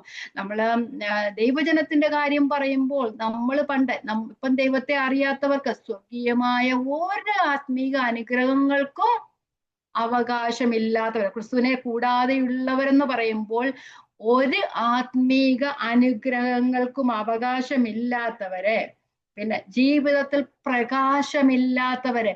നമ്മൾ യോഹന്നാന്റെ സുവിശേഷം 1-ാം അധ്യായത്തിൽ പറയുന്നുണ്ട്, സത്യവെളിച്ചം, സകലത്തെയും പ്രകാശിപ്പിക്കുന്ന സത്യവെളിച്ചം ഈ ലോകത്തിലേക്ക് വന്നുകൊണ്ട്. അപ്പൊ ക്രിസ്തുവിനെ കൂടാതെ ഉള്ളവരെന്ന് പറയുമ്പോൾ വെളിച്ചമേയില്ല, അവരിൽ വെളിച്ചമേയില്ല. അതുപോലെ തന്നെ സമാധാനമില്ല. നമ്മൾ ഈ 2-ാം അധ്യായത്തിൽ അവൻ നമ്മുടെ സമാധാനം അല്ലെ. ആ ക്രിസ്തുവിനെ കൂടാതെ ഇല്ലെന്ന് പറയുമ്പോൾ സമാധാനമില്ലാത്തവർ, സമാധാനമില്ലെങ്കിൽ ഒരു സ്വസ്ഥതയുമില്ല, സ്വസ്ഥതയില്ലാത്തവർ, അതുപോലെ തന്നെ സുരക്ഷിതത്വം ഇല്ലാത്തവർ, അതുപോലെ തന്നെ ഒരു പ്രത്യാശയുമില്ല. ക്രിസ്തുവിനുള്ളവർക്കല്ല പ്രത്യാശയുള്ളൂ, അവർക്കൊരു ഡെസ്റ്റിനി ഉണ്ട്, ഒരു നല്ല ഡെസ്റ്റിനി ഉണ്ട്, അന്നൊരു പ്രത്യാശ ഉണ്ടല്ലേ. അപ്പൊ അവർക്ക് പ്രവാചകന്മാരോ പുരോഹിതന്മാരോ രാജാക്കന്മാരോ ഒന്നുമില്ല. അപ്പൊ ക്രിസ്തുവിനെ കൂടാതെ ഉള്ളവർ എന്ന് പറയുമ്പോൾ നമ്മൾ അങ്ങനെ പറഞ്ഞു പോകുമെങ്കിലും അത് വലിയൊരു ടെറിബിൾ വേർഡ് തന്നെയാണ്. ക്രിസ്തു ഇല്ല എന്ന് പറയുമ്പോൾ അവർക്ക് രക്ഷകനില്ല, അവർക്കൊരു ഡെസ്റ്റിനേഷൻ ഇല്ല, അവർക്ക് സമാധാനമില്ല, അവർക്ക് പ്രകാശമില്ല, സ്വസ്ഥതയില്ല, വാഗ്ദത്തങ്ങളില്ല, നിയമങ്ങളില്ല, പുരോഹിതനില്ല, പ്രവാചകനില്ല, ഒന്നുമില്ലാത്തവര്. അപ്പം രക്ഷയ്ക്കുതകുന്ന ഒരു ന്യായപ്രമാണമോ നിയമങ്ങളോ ഇല്ലാത്തവനാൽ അഗ്നി നരകത്തിന് മാത്രം ഇരയേണ്ടവരായിരുന്നു. അപ്പം രക്ഷകനില്ലെങ്കിൽ ഒരു ജീവിതത്തിനൊരു അർത്ഥമില്ല, അങ്ങനെയെങ്കിൽ ഒരു ഡെസ്റ്റിനിയുമില്ല. അങ്ങനെയുള്ളവരാണ്. ഒന്ന് ആലോചിച്ച് നോക്കാം, നമുക്ക് ക്രിസ്തുവില്ലാതെ, നമ്മളിപ്പോൾ പഠിച്ചപ്പോഴാണ് നമുക്ക് മനസ്സിലാകുന്നതല്ലേ, നമ്മൾ ക്രിസ്തുവിലല്ലായിരുന്നെങ്കിൽ നമ്മളുടെ അവസ്ഥ എന്തുവായിരുന്നു? ഈ ലോകത്തിലും നരകിക്കുന്ന ഒരവസ്ഥ, അവസാനം നരകത്തിൽ എത്തിച്ചേരുന്ന അവസ്ഥ. നമുക്ക് രക്ഷകനില്ല, ജീവിതത്തിനൊരു അർത്ഥവുമില്ല. അർത്ഥങ്ങൾ തേടിപ്പോകുന്നവര് പലരുണ്ട്, പക്ഷെ ക്രിസ്തുവിനെ കണ്ടവർക്ക് മാത്രമേ ജീവിതത്തിൽ അർത്ഥം ഉണ്ട് എന്ന് മനസ്സിലാക്കുവാനായിട്ട് കണ്ട്. പണ്ടത്തെ ജീവിതമാണോ നമ്മുടെ ജീവിതം ഇപ്പോൾ? നമ്മുടെ ജീവിതത്തിൽ അർത്ഥമില്ലേ? നമുക്ക് ഓരോ ദിവസവും ജീവിക്കുമ്പോൾ കർത്താവിനോട് കൂടെ ജീവിക്കുന്ന ഒരവസ്ഥ, ആ അവസ്ഥ ഈ ലോകത്തിൽ, ഈ സ്വർഗീയമായ അവസ്ഥ നാം അനുഭവിക്കുമ്പോൾ വരും ലോകത്തിൽ എത്ര മഹത്വകരമായ തേജസ്സുള്ള ജീവിതമായിരിക്കും നമ്മുടെ. നമുക്ക് നല്ലൊരു ഡെസ്റ്റിനിയുണ്ട് അല്ലെ. അപ്പം ആ ക്രിസ്തുവിനെ കൂടാതെ ഉള്ള പ്രയോഗം എന്ന് പറയുമ്പോൾ ഒന്നിനും അവകാശമില്ലാത്തവര് ആയിരുന്നു, അല്ലെ ജാതികൾക്ക് ഒരു അവകാശവുമില്ല. ഇനി 2-ാമത്തെ കാര്യം അവിടെ പറയുന്നത്, ഇസ്രയേൽ പൗരതയോട് സംബന്ധമില്ലാത്തവർ, aliens from the commonwealth of Israel. അപ്പൊ ഇസ്രയേൽ പൗരതയുടെ അവകാശങ്ങളും ആനുകൂല്യങ്ങളും ഇല്ലാത്തവർ. കാരണം ഇസ്രയേൽ പൗരതയ്ക്ക്, അല്ലെ ഇസ്രയേലിയർക്ക്, യഹൂദന്മാർക്ക് പ്രത്യേകമായ ഒരു രാഷ്ട്രം ഉണ്ടായിരുന്നു, അവർക്ക് പ്രത്യേകമായ നിയമങ്ങൾ ഉണ്ടായിരുന്നു, അവർക്ക് ന്യായപ്രമാണം ഉണ്ടായിരുന്നു, അവർക്ക് വാഗ്ദത്തങ്ങൾ ഉണ്ടായിരുന്നു, പിതാക്കന്മാരെല്ലാം ഉണ്ടായിരുന്നു. നമുക്കറിയാം ഇസ്രയേലിനെ കുറിച്ച് പറയുന്ന ദൈവം രാജാവായിരിക്കുന്ന ഒരു രാഷ്ട്രമാണ് അല്ലെ. അങ്ങനെയെന്ന് പറഞ്ഞാൽ മറ്റ് രാഷ്ട്രങ്ങൾക്കാർക്കും ദൈവം രാജാവായിരിക്കുന്നില്ല. അവരത് പ്രകീർത്തിച്ചുകൊണ്ടിരിക്കുന്ന ദൈവം, ആലോചിച്ചോക്കെ, ദൈവം രാജാവായിരിക്കുന്ന ഒരു രാഷ്ട്രമായിരുന്നു യഹൂദ രാഷ്ട്രം എന്ന് പറയുന്നത് അല്ലെ. അത്ര പ്രത്യേകത. അപ്പം ജാതികൾ എന്ന് പറയുന്ന ഇസ്രയേൽ പൗരതയോട് സംബന്ധമില്ലാത്തവർ, ദൈവത്തിൽ നിന്ന് അകന്നു പോയവർ, അവര് വേറൊരു രാഷ്ട്രമാണ്. അവർക്ക് ആ ദൈവം രാജാവായിരിക്കുന്ന രാഷ്ട്രത്തിൽ ഒരവകാശവുമില്ല.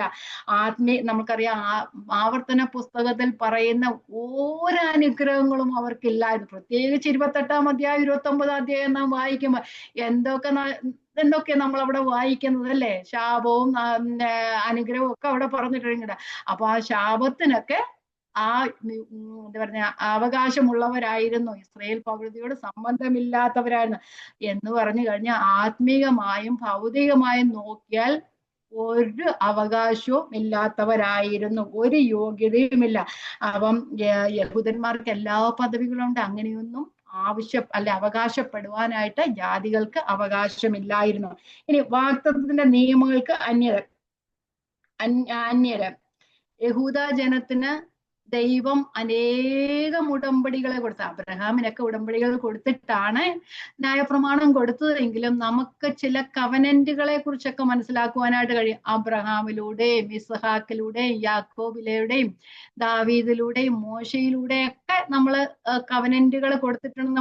നമ്മള് അബ്രഹാമിക് കവനന്റ്, മോസൈക് കവനന്റ്, അതുപോലെ ഡേവിഡിക് കവനന്റ് എന്നൊക്കെ പറയുന്നുണ്ട്. അപ്പൊ മോശയിലൂടെ അബ്രഹാമിലൂടെയും എല്ലാം ഇസ്രയേൽ ജനതയ്ക്കാ വാഗ്ദത്തം കൊടുത്ത്, ജാതികൾക്ക് ഒരു വാഗ്ദത്വവും കൊടുത്തിട്ടില്ലായിരുന്നു. അങ്ങനെയൊക്കെ അവകാശങ്ങളാണ് അവർക്ക് ലഭിച്ചിരുന്നത്. അപ്പം ഇവര് ഒന്നിനും അവകാശമില്ലാത്തവർ ആയിരുന്നു എന്ന് മനസ്സിലാക്കുവാൻ കഴിയും. ഇനി അടുത്തത് നമ്മൾ അവിടെ കാണുന്ന പ്രത്യാശയില്ലാത്തവർ. ഒന്നും അവർക്ക് ഇല്ല. ഒരു രക്ഷകൻ ഉണ്ടെങ്കിലും വാഗ്ദത്തങ്ങളൊക്കെ ഉണ്ടെങ്കിലും അല്ലേ ഒരു പ്രത്യാശയുള്ളൂ. ഇവർക്ക് ആ ഒരു പ്രത്യാശ ഇല്ലായിരുന്നു. വ്യക്തിയായും ദേശമായും അവർക്ക് ഒരു പ്രത്യാശയും ഇല്ലായിരുന്നു. അപ്പം വ്യക്തികളായി നോക്കുകയാണെങ്കിൽ നരകത്തിനായി വിധിക്കപ്പെട്ടവരായിരുന്നു. മരണത്തിനപ്പുറത്തുള്ള ഒരു ജീവിതവും ഒരു പ്രത്യാശയും അവർക്കില്ലായിരുന്നു. ഒരു ചിന്തകൻ ഇങ്ങനെയാ പറഞ്ഞത്, നക്ഷത്രങ്ങളില്ലാത്ത രാത്രി പോലെ ആയിരുന്നു അവരുടെ ഭാവി എന്ന് പറയുന്നത്. നക്ഷത്രങ്ങളില്ലാത്ത രാത്രി എന്ന് പറയുന്നത് ശരിക്കും അന്ധകാരത്തിന്റെ അവസ്ഥയായിരുന്നു. അതുകൊണ്ട് തന്നെ അല്ലെ ഇരുട്ടിലിരിക്കുന്ന ഒരു ജനം വലിയൊരു വെളിച്ചം കണ്ട് കൂരിട്ടുള്ളതാശത്ത് പ്രകാശിച്ചു എന്നൊക്കെ പറയുന്നില്ലേ. ആ പ്രകാശം ഒന്നും ഇവരിലില്ലായിരുന്നു. അവർ ഇരുണ്ട സ്ഥലത്തായിരുന്നു എന്ന് പറഞ്ഞു. ദേശീയമായി പറയുമ്പോൾ അവർക്ക് വസ്തുവകൾ ഇല്ലായിരുന്നു, നാടില്ലായിരുന്നു. എന്നേക്കും നിലനിൽക്കുന്നതായ ഒരു നാടോ ഒരു ഗവൺമെന്റോ ഒരു വസ്തുക്കളോ അവർക്കില്ലായിരുന്നു. അവർക്ക് ഒരു പ്രത്യാശയില്ല. നമുക്കറിയാം മിസ്രൈമിൽ നിന്ന് ഇസ്രയേൽ ജനതയെ ദൈവം വിടുവിച്ചു കൊണ്ടുവന്നു പോയപ്പോൾ എവിടെയാ അവരെ കൊണ്ടുവന്നാക്കിയത്? കനാൻ ദേശത്തല്ലേ ആക്കിയത്, ജാതികളുടെ ദേശത്ത്. എന്നിട്ട് എന്തോ ചെയ്തേ? ഉള്ള ജാതികളെ മുഴുവൻ അവിടെ നിന്ന് നശിപ്പിച്ച് കളഞ്ഞിട്ടാ ഇസ്രയേൽ ജനത്തിന് അവകാശം കൊടുത്തല്ലേ. അങ്ങനെയൊന്ന് നോക്കി കഴിയുമ്പോൾ നമുക്ക് മനസ്സിലാക്കാൻ കഴിയും, നിലനിൽക്കുന്നതായിട്ട് ഒന്നും ഇല്ലായിരുന്നു അവർക്ക്. അന്നത്തെ കാലത്ത് ഇസ്രയേൽ ജനതയ്ക്ക് എല്ലാം ഉണ്ടായിരുന്നു, ദൈവം അവർക്ക് അവകാശമായി കൊടുത്തു. ജാതികൾക്ക് ഒന്നും ഇല്ലായിരുന്നു. അവർ പോകുന്ന സ്ഥലത്തെ ആ ജാതികളെല്ലാം നശിപ്പിച്ചിട്ട് അവർക്ക് അവകാശമായിട്ട് കൊടുത്തത്. അപ്പം ഇവിടെ പ്രത്യാശ ഇല്ലാത്തവരാണ്. ദേശീയമായും വ്യക്തിപരമായും നോക്കിക്കഴിഞ്ഞാൽ അവർക്ക് യാതൊരു പ്രത്യാശയും ഇല്ലായിരുന്നു. നമ്മളിപ്പം പറയുകയാണെങ്കിൽ ക്രിസ്തു ഇല്ലെങ്കിൽ അവരുടെ പ്രത്യാശ ഒന്നുമില്ല. ക്രിസ്തുവിലാണ് സകല പ്രത്യാശയും ഉള്ളത്. ഇനി 5-ാമത്തെ കാര്യം നമ്മൾ പറയുന്നത് ലോകത്തിൽ ദൈവമില്ലാത്തവർ ആയിരുന്നു.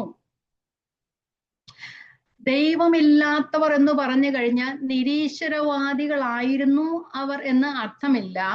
പക്ഷെ അതിന്റെ അർത്ഥമെന്ന് പറയുന്ന ജീവനുള്ള ഒരു സത്യദൈവം അവർക്കില്ലായിരുന്നു.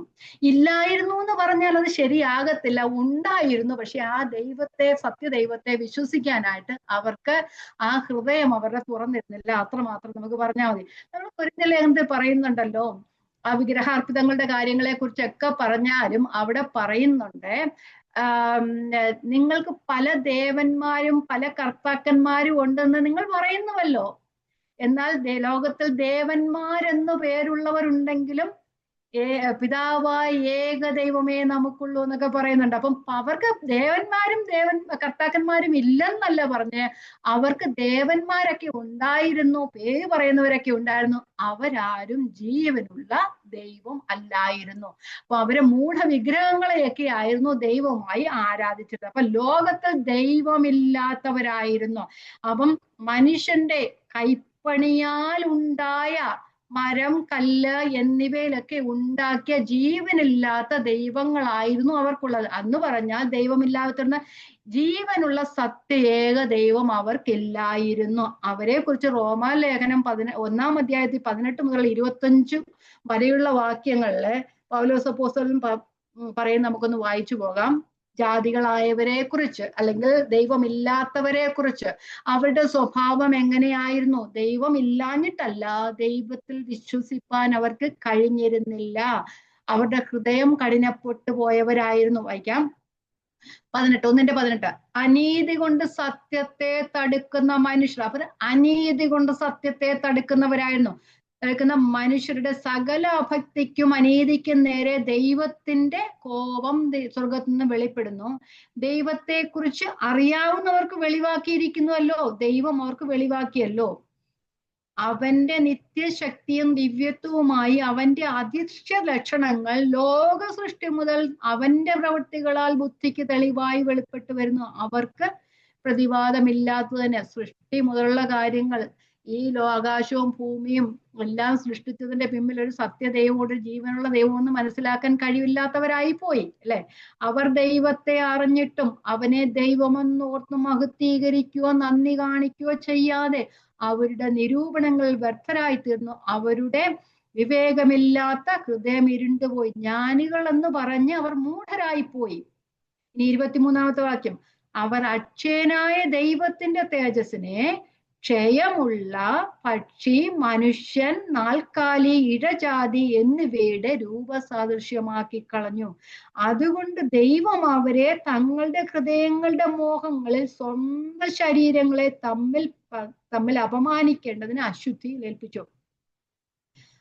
ദൈവത്തിന്റെ സത്യം അവർ വ്യാജമാക്കി മാറ്റിക്കളഞ്ഞു. സൃഷ്ടിച്ചവനേക്കാൾ സൃഷ്ടിയെ ആരാധിച്ചു ഭജിച്ചു. അപ്പം സൃഷ്ടിച്ച ദൈവത്തെ ഓർക്കാതെ ആ സൃഷ്ടികളെ ആരാധിക്കുന്നവരായിരുന്നു. അവർക്ക് ദൈവമുണ്ടെങ്കിലും ജീവനുള്ള ദൈവത്തെ ആരാധിപ്പാൻ കഴിവില്ലാത്തവരായിരുന്നു. അവർ ദൈവത്തെ ആരാധിക്കാത്തവരായിരുന്നു. അപ്പം ഏക സത്യ ദൈവത്തെ കുറിച്ച് അവർക്ക് അറിവുണ്ടായിരുന്നു എങ്കിലും ജീവനില്ലാത്ത ദൈവത്തെ അവർ ആരാധിച്ചു പോരുന്നു.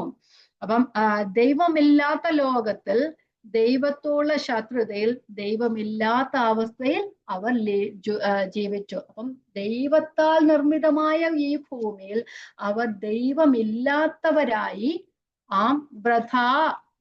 സൃഷ്ടിച്ചവനേക്കാൾ സൃഷ്ടിയെ ഭജിച്ചു. തന്നെ സൃഷ്ടിച്ച ദൈവത്തെ മറന്നുകൊണ്ട് ദൈവത്തിന്റെ സൃഷ്ടികളായ കല്ല്, മരം മുതലായവയൊക്കെ അവര് ആരാധിച്ചു പോരുന്നു. അപ്പം ആ ലോകത്ത് ദൈവമില്ലാത്തവരായി അവര് ജീവിച്ചു. അവരുടെ പ്രത്യേകത അക്കാലത്ത് നിങ്ങൾ പ്രകൃതിയാൽ ജാതികളായിരുന്നു, ജഡത്തിൽ കയ്യാലുള്ള പരിച്ഛേദന ഏറ്റ് പരിച്ഛേദനക്കാർ എന്നുള്ള പേരുള്ളവര് അഗ്രചർമ്മികൾ എന്ന് വിളിക്കപ്പെടുന്നു. അപ്പം നമ്മളുടെ എല്ലാവരുടെയും അവസ്ഥ ഇതായിരുന്നു. നമ്മൾ ആരും യഹൂദന്മാരല്ല.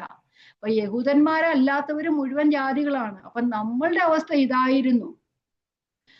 അപ്പൊ നമ്മള് ക്രിസ്തുവിനെ കൂടാത്തവര്, ഇസ്രയേൽ പൗരതയോട് സംബന്ധമില്ലാത്തവര്, വാഗ്ദത്തത്തിന്റെ നിയമങ്ങൾക്ക് അന്യര്, അതുപോലെ തന്നെ പ്രത്യാശയില്ലാത്തവരും ഈ ലോകത്തിൽ ദൈവമില്ലാത്തവരും ആയിരുന്നു എന്ന് അറിഞ്ഞുകൊള്ളുവീൻ.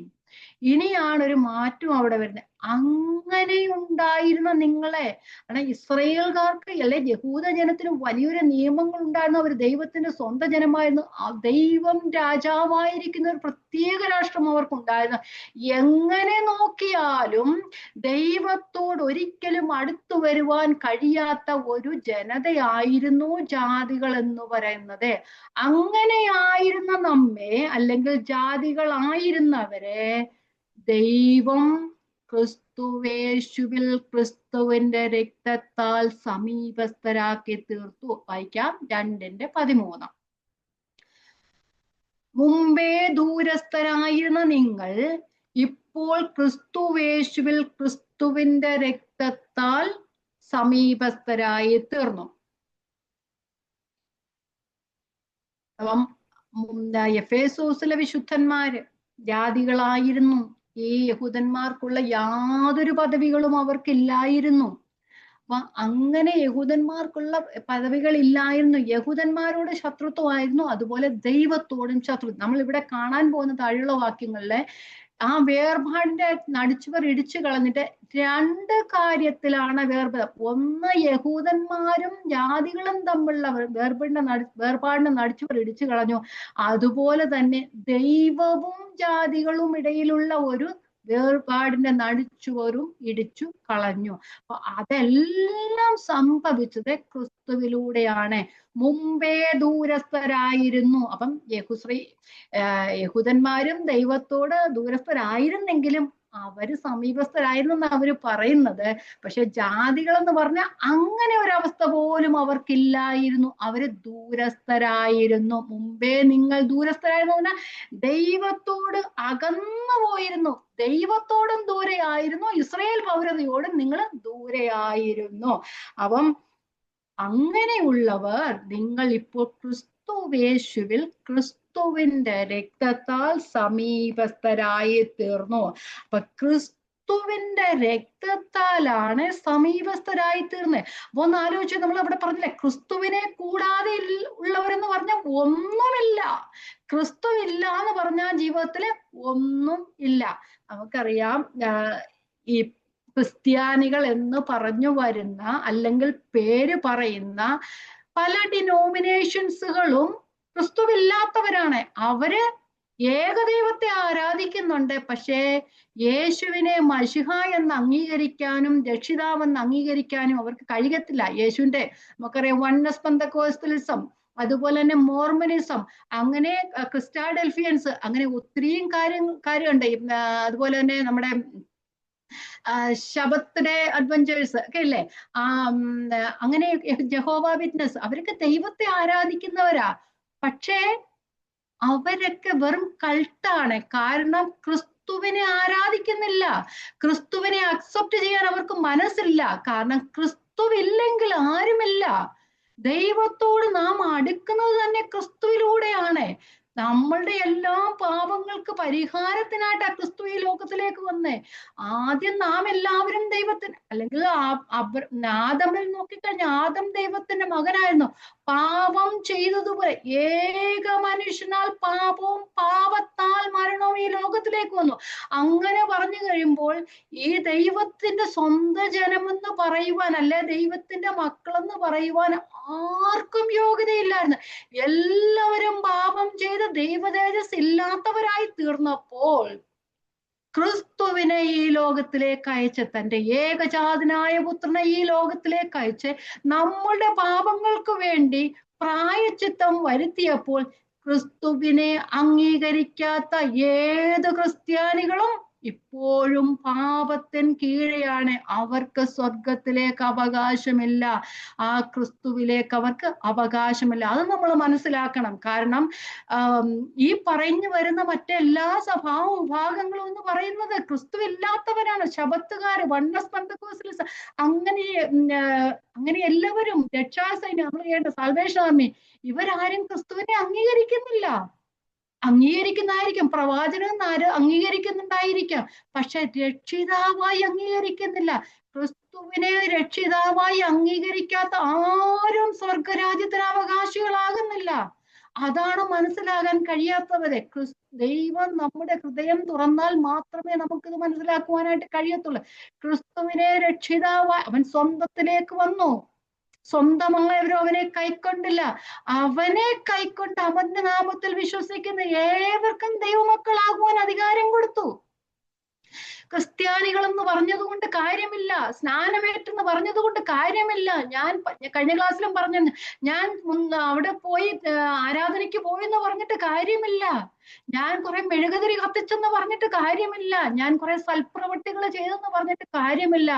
രക്ഷിതാവായ ക്രിസ്തുവിനെ അംഗീകരിച്ചില്ല എങ്കിൽ എല്ലാവരും, ജാതികളും യഹൂദന്മാരും ക്രിസ്ത്യാനികളെന്ന് പേർ പറയുന്ന എല്ലാവരും നരകയോഗ്യർ മാത്രമാണ്.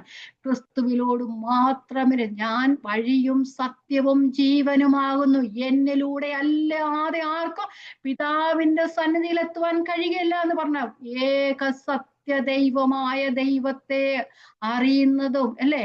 അങ്ങനെയല്ലേ നമ്മൾ യോഹന്നാൻ 17 പറയുന്നേ, ക്രിസ്തുവിനെ അറിയുക എന്നതാണ് നിത്യജീവൻ എന്ന് പറയുന്നത്. ക്രിസ്തുവിനെ ദൈവമായി അല്ലെങ്കിൽ രക്ഷിതാവായി അംഗീകരിക്കാത്ത ആർക്കും നിത്യജീവനിലേക്ക് കടക്കുവാനായിട്ട് അവകാശമില്ല.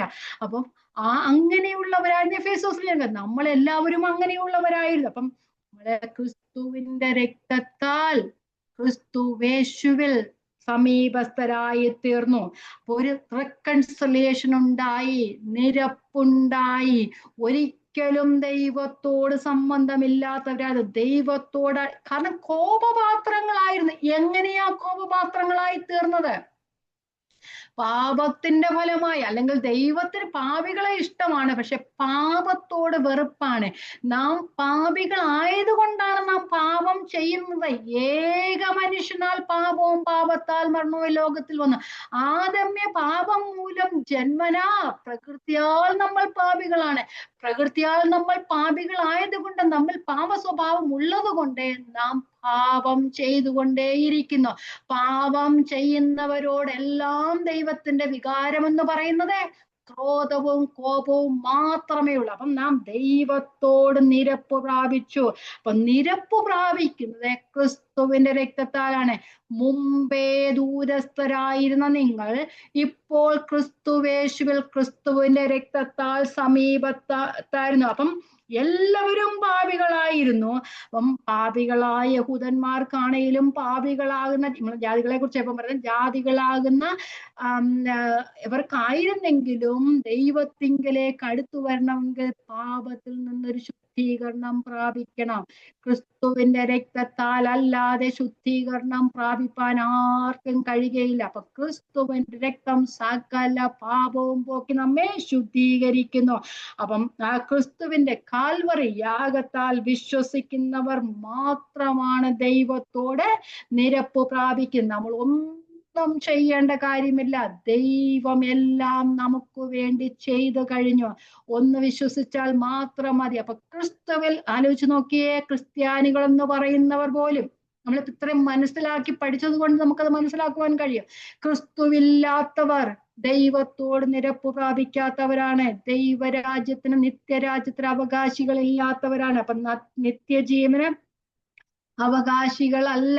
അപ്പം ദൈവത്തോട് നിരപ്പ് പ്രാപിപ്പാനുള്ള ഒരേ ഒരു മാർഗം എന്ന് പറയുന്ന ക്രിസ്തുവിന്റെ രക്തത്താലാണ്. ക്രിസ്തുവിന്റെ രക്തം സകല പാപവും പോക്കി നമ്മെ ശുദ്ധീകരിക്കുന്നു. 2 കൊരിന്ത്യർ 5:18 മുതലുള്ള 18 മുതൽ 21 വരെയുള്ള വാക്യം നമ്മൾ പലപ്പോഴും വായിക്കുന്ന വാക്യമാണ്. വായിക്കാം.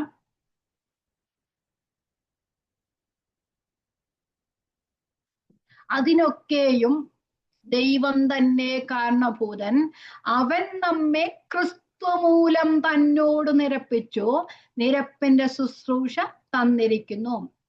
ഇനി ജാതികളെ കുറിച്ച് പറയാം. ദൈവം ലോകത്തിന് ലംഘനങ്ങളെ കണക്കിടാതെ ലോകത്തെ ക്രിസ്തുവിൽ തന്നോട് നിരപ്പിച്ചു പോന്നു. കാരണം ലംഘനങ്ങളുടെ ആ ഒരു ശിക്ഷ എന്ന് പറയുന്ന നിത്യനരകമായിരുന്നു. എന്നിട്ട് അവരെ ലോകത്തിന് ലംഘനങ്ങളെ കണക്കിടാതെ ക്രിസ്തുവിൽ വിശ്വസിക്കുന്നവർക്കിനി ശിക്ഷാവധിയില്ല എന്നല്ലേ നമ്മള് റോമാലേഖനം 8-ാം അധ്യായത്തിൽ പറഞ്ഞത്. ക്രിസ്തുവിൽ വിശ്വസിക്കുന്ന ആർക്കും ഇനി ഒരു ശിക്ഷാവധിയുമില്ല. 5:10 അവിടെ 1 കൊരിന്ത്യരാണ്, 2 കൊരിന്ത്യരാണ്, നമ്മൾ അവിടെ വായിച്ചു പോവാണ്. ദൈവം ലോകത്തിന് ലംഘനങ്ങളെ കണക്കിടാതെ ലോകത്തെ ക്രിസ്തുവിൽ തന്നോട് നിരപ്പിച്ചു പോന്നു. ആ നിരപ്പിന്റെ വചനം ഞങ്ങളുടെ പക്കൽ പരമേൽപ്പിച്ചിരിക്കുന്നു. ആകയാൽ ഞങ്ങൾ ക്രിസ്തുവിന് വേണ്ടി സ്ഥാനപതികളായി ദൈവത്തോട് നിരന്നുകൊള്ളുവിനെന്ന് ക്രിസ്തുവിന് പകരം അപേക്ഷിക്കുന്നു. ഇനി 21-ാമത്തെ വാക്യം. പാപം അറിയാത്തവനെ നാം അവനിൽ ദൈവത്തിന്റെ നീതിയാകേണ്ടതിന് അവൻ നമുക്ക് വേണ്ടി പാപം ആക്കി. പാപം അറിയാത്തവനെ നാം അവനിൽ ദൈവത്തിന്റെ നീതിയാകേണ്ടത് അവൻ നമുക്ക് വേണ്ടി പാപമാക്കി.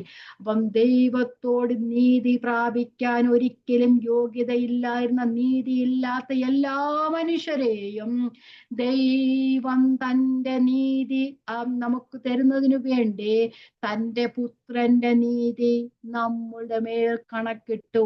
നമ്മുടെ പാപം ക്രിസ്തുവിന്മേൽ, പാപത്തിന്റെ ശിക്ഷ ക്രിസ്തുവിന്മേലാക്കിയിട്ട് ക്രിസ്തുവിന്റെ നീതി നമുക്ക് അതിന് പകരമായി തന്നു. എക്സ്ചേഞ്ച് ട്രാൻസ്ഫർ ആയിരുന്നു ക്രൂശിൽ നടന്നത്. നമ്മുടെ പാപങ്ങളുടെ എല്ലാം ശിക്ഷ, നമ്മുടെ പാപത്തിന് എന്തായിരുന്നു ശിക്ഷ? മരണം, നിത്യമരണമായിരുന്നു. ആ ശിക്ഷയൊക്കെയും കർത്താവ് തന്റെ ശരീരത്തിൽ ഏറ്റുവാങ്ങി നമുക്ക് വേണ്ടി മരണം ആസ്വദിച്ചു.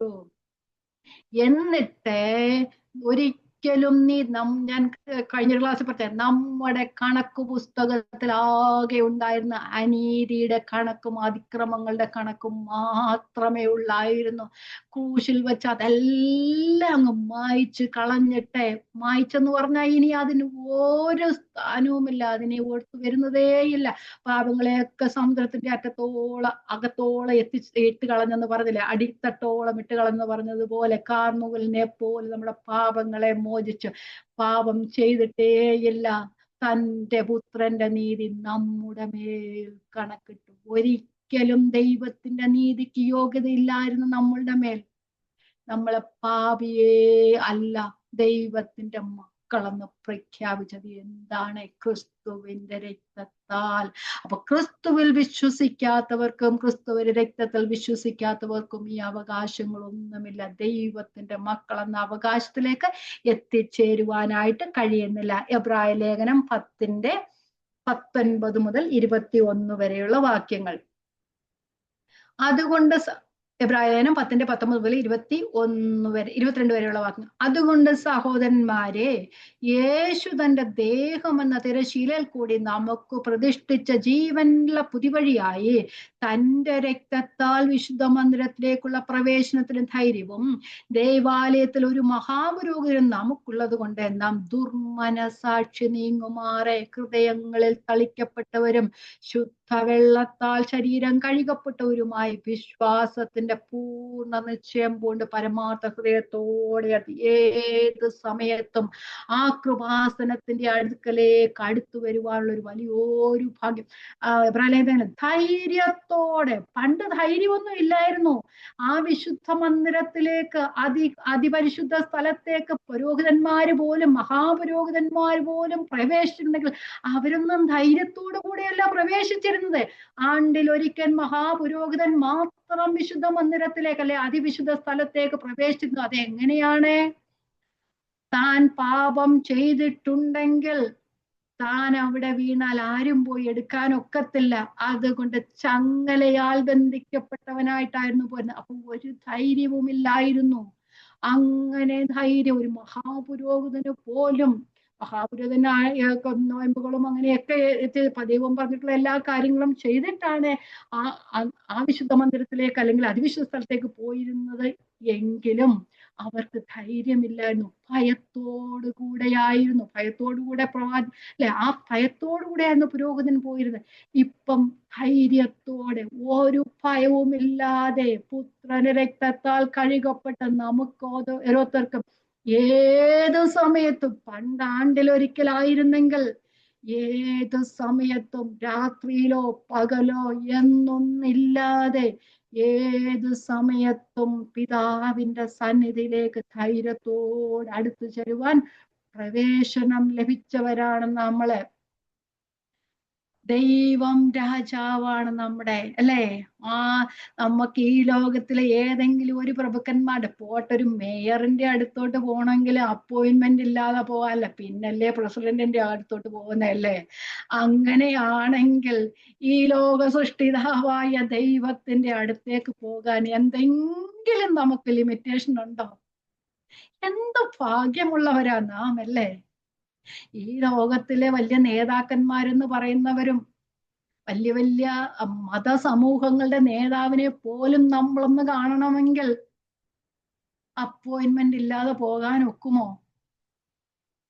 പക്ഷേ അവരുടെ എല്ലാം രാജാവായ ഈ ദൈവത്തെ കാണണമെങ്കിൽ നമുക്ക് അപ്പോയിന്റ്മെന്റ് വേണ്ട. നമ്മുടെ അവൈലബിലിറ്റി മാത്രമാണ് ദൈവം ചോദിക്കും, നമ്മുടെ അവൈലബിലിറ്റി മാത്രം. നമുക്ക് ഏത് നേരത്തും അന്ത്യ ദൈവത്തിങ്കിലേക്ക് പോകാൻ പ്രവേശനം ലഭിച്ചവരാണ്. യേശുവിന്റെ രക്തത്താൽ നമ്മെ സമീപസ്ഥരാക്കി എന്ന് മാത്രമല്ല, പണ്ടുമുതൽ യഹൂദനും ജാതിയും തമ്മിലുണ്ടായിരുന്ന ശത്രുത എന്നേക്കുമായി നീക്കി. അപ്പൊ ഒരു പുതിയ സമൂഹത്തെ സൃഷ്ടിച്ചു. പണ്ട് രണ്ട് സമൂഹമേ ഉണ്ടായിരുന്നുള്ളൂ, ഒന്ന് യഹൂദൻ, രണ്ട് ജാതികൾ. യഹൂദരല്ലാത്തവരെല്ലാരും ജാതിയായിരുന്നു. നമ്മളൊക്കെ വലിയ കുടുംബ മഹിമകളൊക്കെ പറയുന്നവരല്ലേ. പക്ഷേ വചനം പറയുകയാണ് ഒന്നുമില്ല. യഹൂദനല്ലെങ്കിൽ പിന്നെ യഹൂദന്മാർക്ക് കുറെ പാരമ്പര്യങ്ങളൊക്കെ ഉണ്ടായിരുന്നു, നമുക്ക് അതൊന്നും ഇല്ലായിരുന്നല്ലേ, ഒന്നും ഇല്ലാത്തവരായിരുന്നു. അപ്പൊ അങ്ങനെയുള്ളവരാണ്, രണ്ട് വിഭാഗം മാത്രമേ ഉണ്ടായിരുന്നു, യഹൂദന്മാരും ജാതികളുമെന്ന്. പക്ഷെ പുതിയ നിയമകാലം വരെ, പുതിയ നിയമകാലം വന്നപ്പോൾ ക്രിസ്തുവിന്റെ ഉയർത്തെഴുന്നേലിന് ശേഷം അത് മൂന്ന് സമൂഹമായി, മൂന്ന് ഭാഗമായി തീർന്നു. നമ്മൾ 1 കൊരിന്ത്യർ 10:32 നമുക്ക് ഈ മൂന്ന് കൂട്ടരെയും കാണുവാനായിട്ട് കഴിയും. വായിക്കാം. യഹൂദന്മാർക്കും യവനന്മാർക്കും ദൈവസഭയ്ക്കും.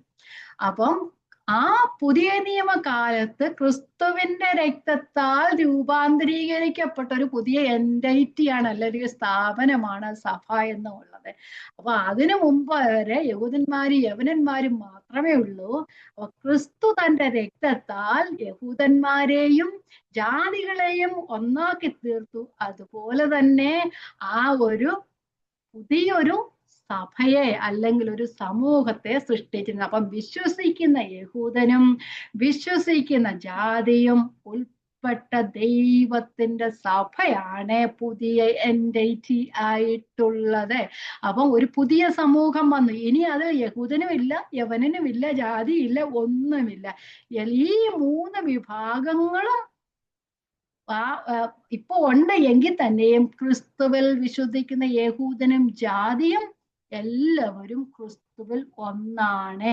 നമ്മള് ശരിക്കും യഹൂദ ക്രിസ്ത്യാനികളെന്നോ ജാതികളിൽ നിന്ന് വന്ന ക്രിസ്ത്യാനികളെന്ന് പറയുന്നത് തന്നെ തെറ്റാണല്ലേ. അപ്പോഴും നമ്മുടെ മനസ്സിലൊരു വിഭജനം ഉണ്ടായത് കൊണ്ടല്ലേ അങ്ങനെ പറയുന്നത് തന്നെ തെറ്റാ.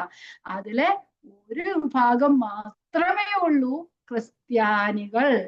ക്രിസ്ത്യാനികൾ എന്ന് പറഞ്ഞ ക്രിസ്തു ഉള്ളിലുള്ള ക്രിസ്ത്യാനികൾ എന്ന് മാത്രം പറയും. വിശ്വാസികൾ എന്ന് പേരുള്ളവർ, അല്ലെ?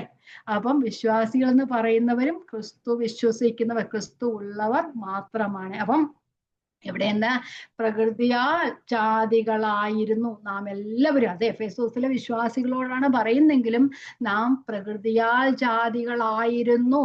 അപ്പൊ അങ്ങനെയുള്ളവർ യഹൂദ ജനതയോട് യാതൊരു വിധത്തിലും സംബന്ധമില്ലാത്തവരായിരുന്നു, പ്രത്യാശയില്ലാത്തവരായിരുന്നു. ക്രിസ്തുവില്ലാത്തവരെന്ന് പറഞ്ഞാൽ ഒന്നുമില്ല, രക്ഷകനില്ല, ഒരു ഡെസ്റ്റിനി ഇല്ല, ഈ ലോകത്തിലെ ജീവിതത്തില് യാതൊരു അർത്ഥവുമില്ല. അങ്ങനെയുള്ളവരെ ദൂരസ്ഥരായിരുന്നു, യഹൂദന്മാരിൽ നിന്നും ദൂരസ്ഥരായിരുന്നു, ദൈവത്തിൽ നിന്നും ദൂരസ്ഥരായവരെ ക്രിസ്തുവേശുവിൽ ക്രിസ്തുവിന്റെ രക്തത്താൽ ദൈവം നമ്മെ സമീപസ്ഥരാക്കി തീർത്തു. വലിയൊരു പദവിയിലേക്ക് ദൈവം നമ്മെ ആക്കി തീർത്തു. അപ്പൊ നമ്മൾ ഓരോ ദിവസവും നമ്മളുടെ ആ ഒരു രക്ഷയുടെ ആ മഹത്വത്തെ പറ്റി ചിന്തിക്കുമ്പോൾ എത്രത്തോളം നാം ദൈവത്തിന്റെ സന്നിധിയിൽ നന്ദി ഉള്ളവരായിരിക്കണം, അല്ലെ? നമ്മൾ അതിക്രമങ്ങളാലും പാപങ്ങളാലും മരിച്ചു നമ്മുടെ ജീവിതത്തെ ക്രിസ്തുവിനോടുകൂടെ ഉയർപ്പിച്ചു സ്വർഗത്തിലായി ഇരുത്തിയിരിക്കുന്നത് അല്ലേ. ആ ഒരു വലിയ പദവിയിലേക്ക് നമ്മെ കൊണ്ടുവന്നിരിക്കുകയാണ്. ഈ വചനങ്ങളെല്ലാം പഠിക്കുമ്പോൾ നമുക്ക് മനസ്സിലാകുന്നത് നമ്മൾ എവിടെ ആയിരുന്നു. പ്രത്യേകിച്ച് അധ്യായത്തിന്റെ അവസാനമൊക്കെ പറയുമ്പോൾ നമ്മുടെ ഒരു വലിയൊരു പാപത്തിന്റെ അവസ്ഥയെ കുറിച്ച് മനസ്സിലാക്കുവാനായിട്ട് കഴിയും. കാരണം പൗലോസ് ആദ്യം സ്വർഗത്തിലെ സകല ആത്മീയ അനുഗ്രഹത്താലും ക്രിസ്തുവിൽ നമുക്ക് എന്തൊക്കെ പദവികൾ ഉണ്ടെന്ന് നമ്മളെ അങ്ങ് പഠിപ്പിച്ചതിന് ശേഷം രണ്ടാമത്തെ അധ്യായത്തിലോട്ട് വന്ന് പറയാം, നിങ്ങളെ എവിടെയായിരുന്നു? ആ പാപത്തിന്റെ കുഴിയിലായിരുന്ന നിങ്ങളെയാണ് ദൈവം ഉയർത്തി സ്വർഗത്തോളം നമ്മെ ഉയർത്തിയിരിക്കുന്നത് അല്ലേ. ദൈവത്തിന് സ്തോത്രം. പറഞ്ഞു തീരാത്ത ദാനങ്ങളാൽ ദൈവത്തിന് സ്തോത്രം. അത് മാത്രമേ പറയാനായിട്ട് ഒക്കത്തുള്ളൂ അല്ലേ. ഒന്നിനും യോഗ്യതയില്ലാതിരുന്ന നമ്മെ സ്വർഗത്തിൽ ഇരുത്തിയിരിക്കുന്ന ദൈവത്തിന് സ്തോത്രം അല്ലെ. നമ്മളെ സ്വർഗീയ പൗരത്വമുള്ളവരാണ്. നമ്മുടെ പൗരത്വമോ സ്വർഗത്തിലാകുന്നു. അവിടെ നിന്ന് നമ്മുടെ രക്ഷിതാവായ കർത്താവ് വരുമെന്ന് നമ്മളെ പ്രതീക്ഷിക്കുന്നു, പ്രത്യാശിക്കുന്നു. അവൻ നമ്മുടെ താഴ്ചയുള്ള ശരീരത്തെ തൻ്റെ മഹത്വമുള്ള ശരീരത്തോട് അനുരൂപമാക്കി രൂപാന്തരപ്പെടുത്തും. അതാണ് നമ്മുടെ പ്രത്യാശ. ആ പ്രത്യാശയ്ക്കായി നമുക്ക് ആ പ്രത്യാശയിൽ നമുക്ക് ജീവിക്കാം, പ്രത്യാശയ്ക്കായി ജീവിക്കാം. ഈ വചനങ്ങളാൽ ദൈവം നമ്മെ എല്ലാവരെയും അനുഗ്രഹിക്കട്ടെ. ദൈവത്തിന്റെ നാമം വാഴ്ത്തപ്പെടുമാറാകട്ടെ. ദൈവത്തിന് സ്തോത്രം.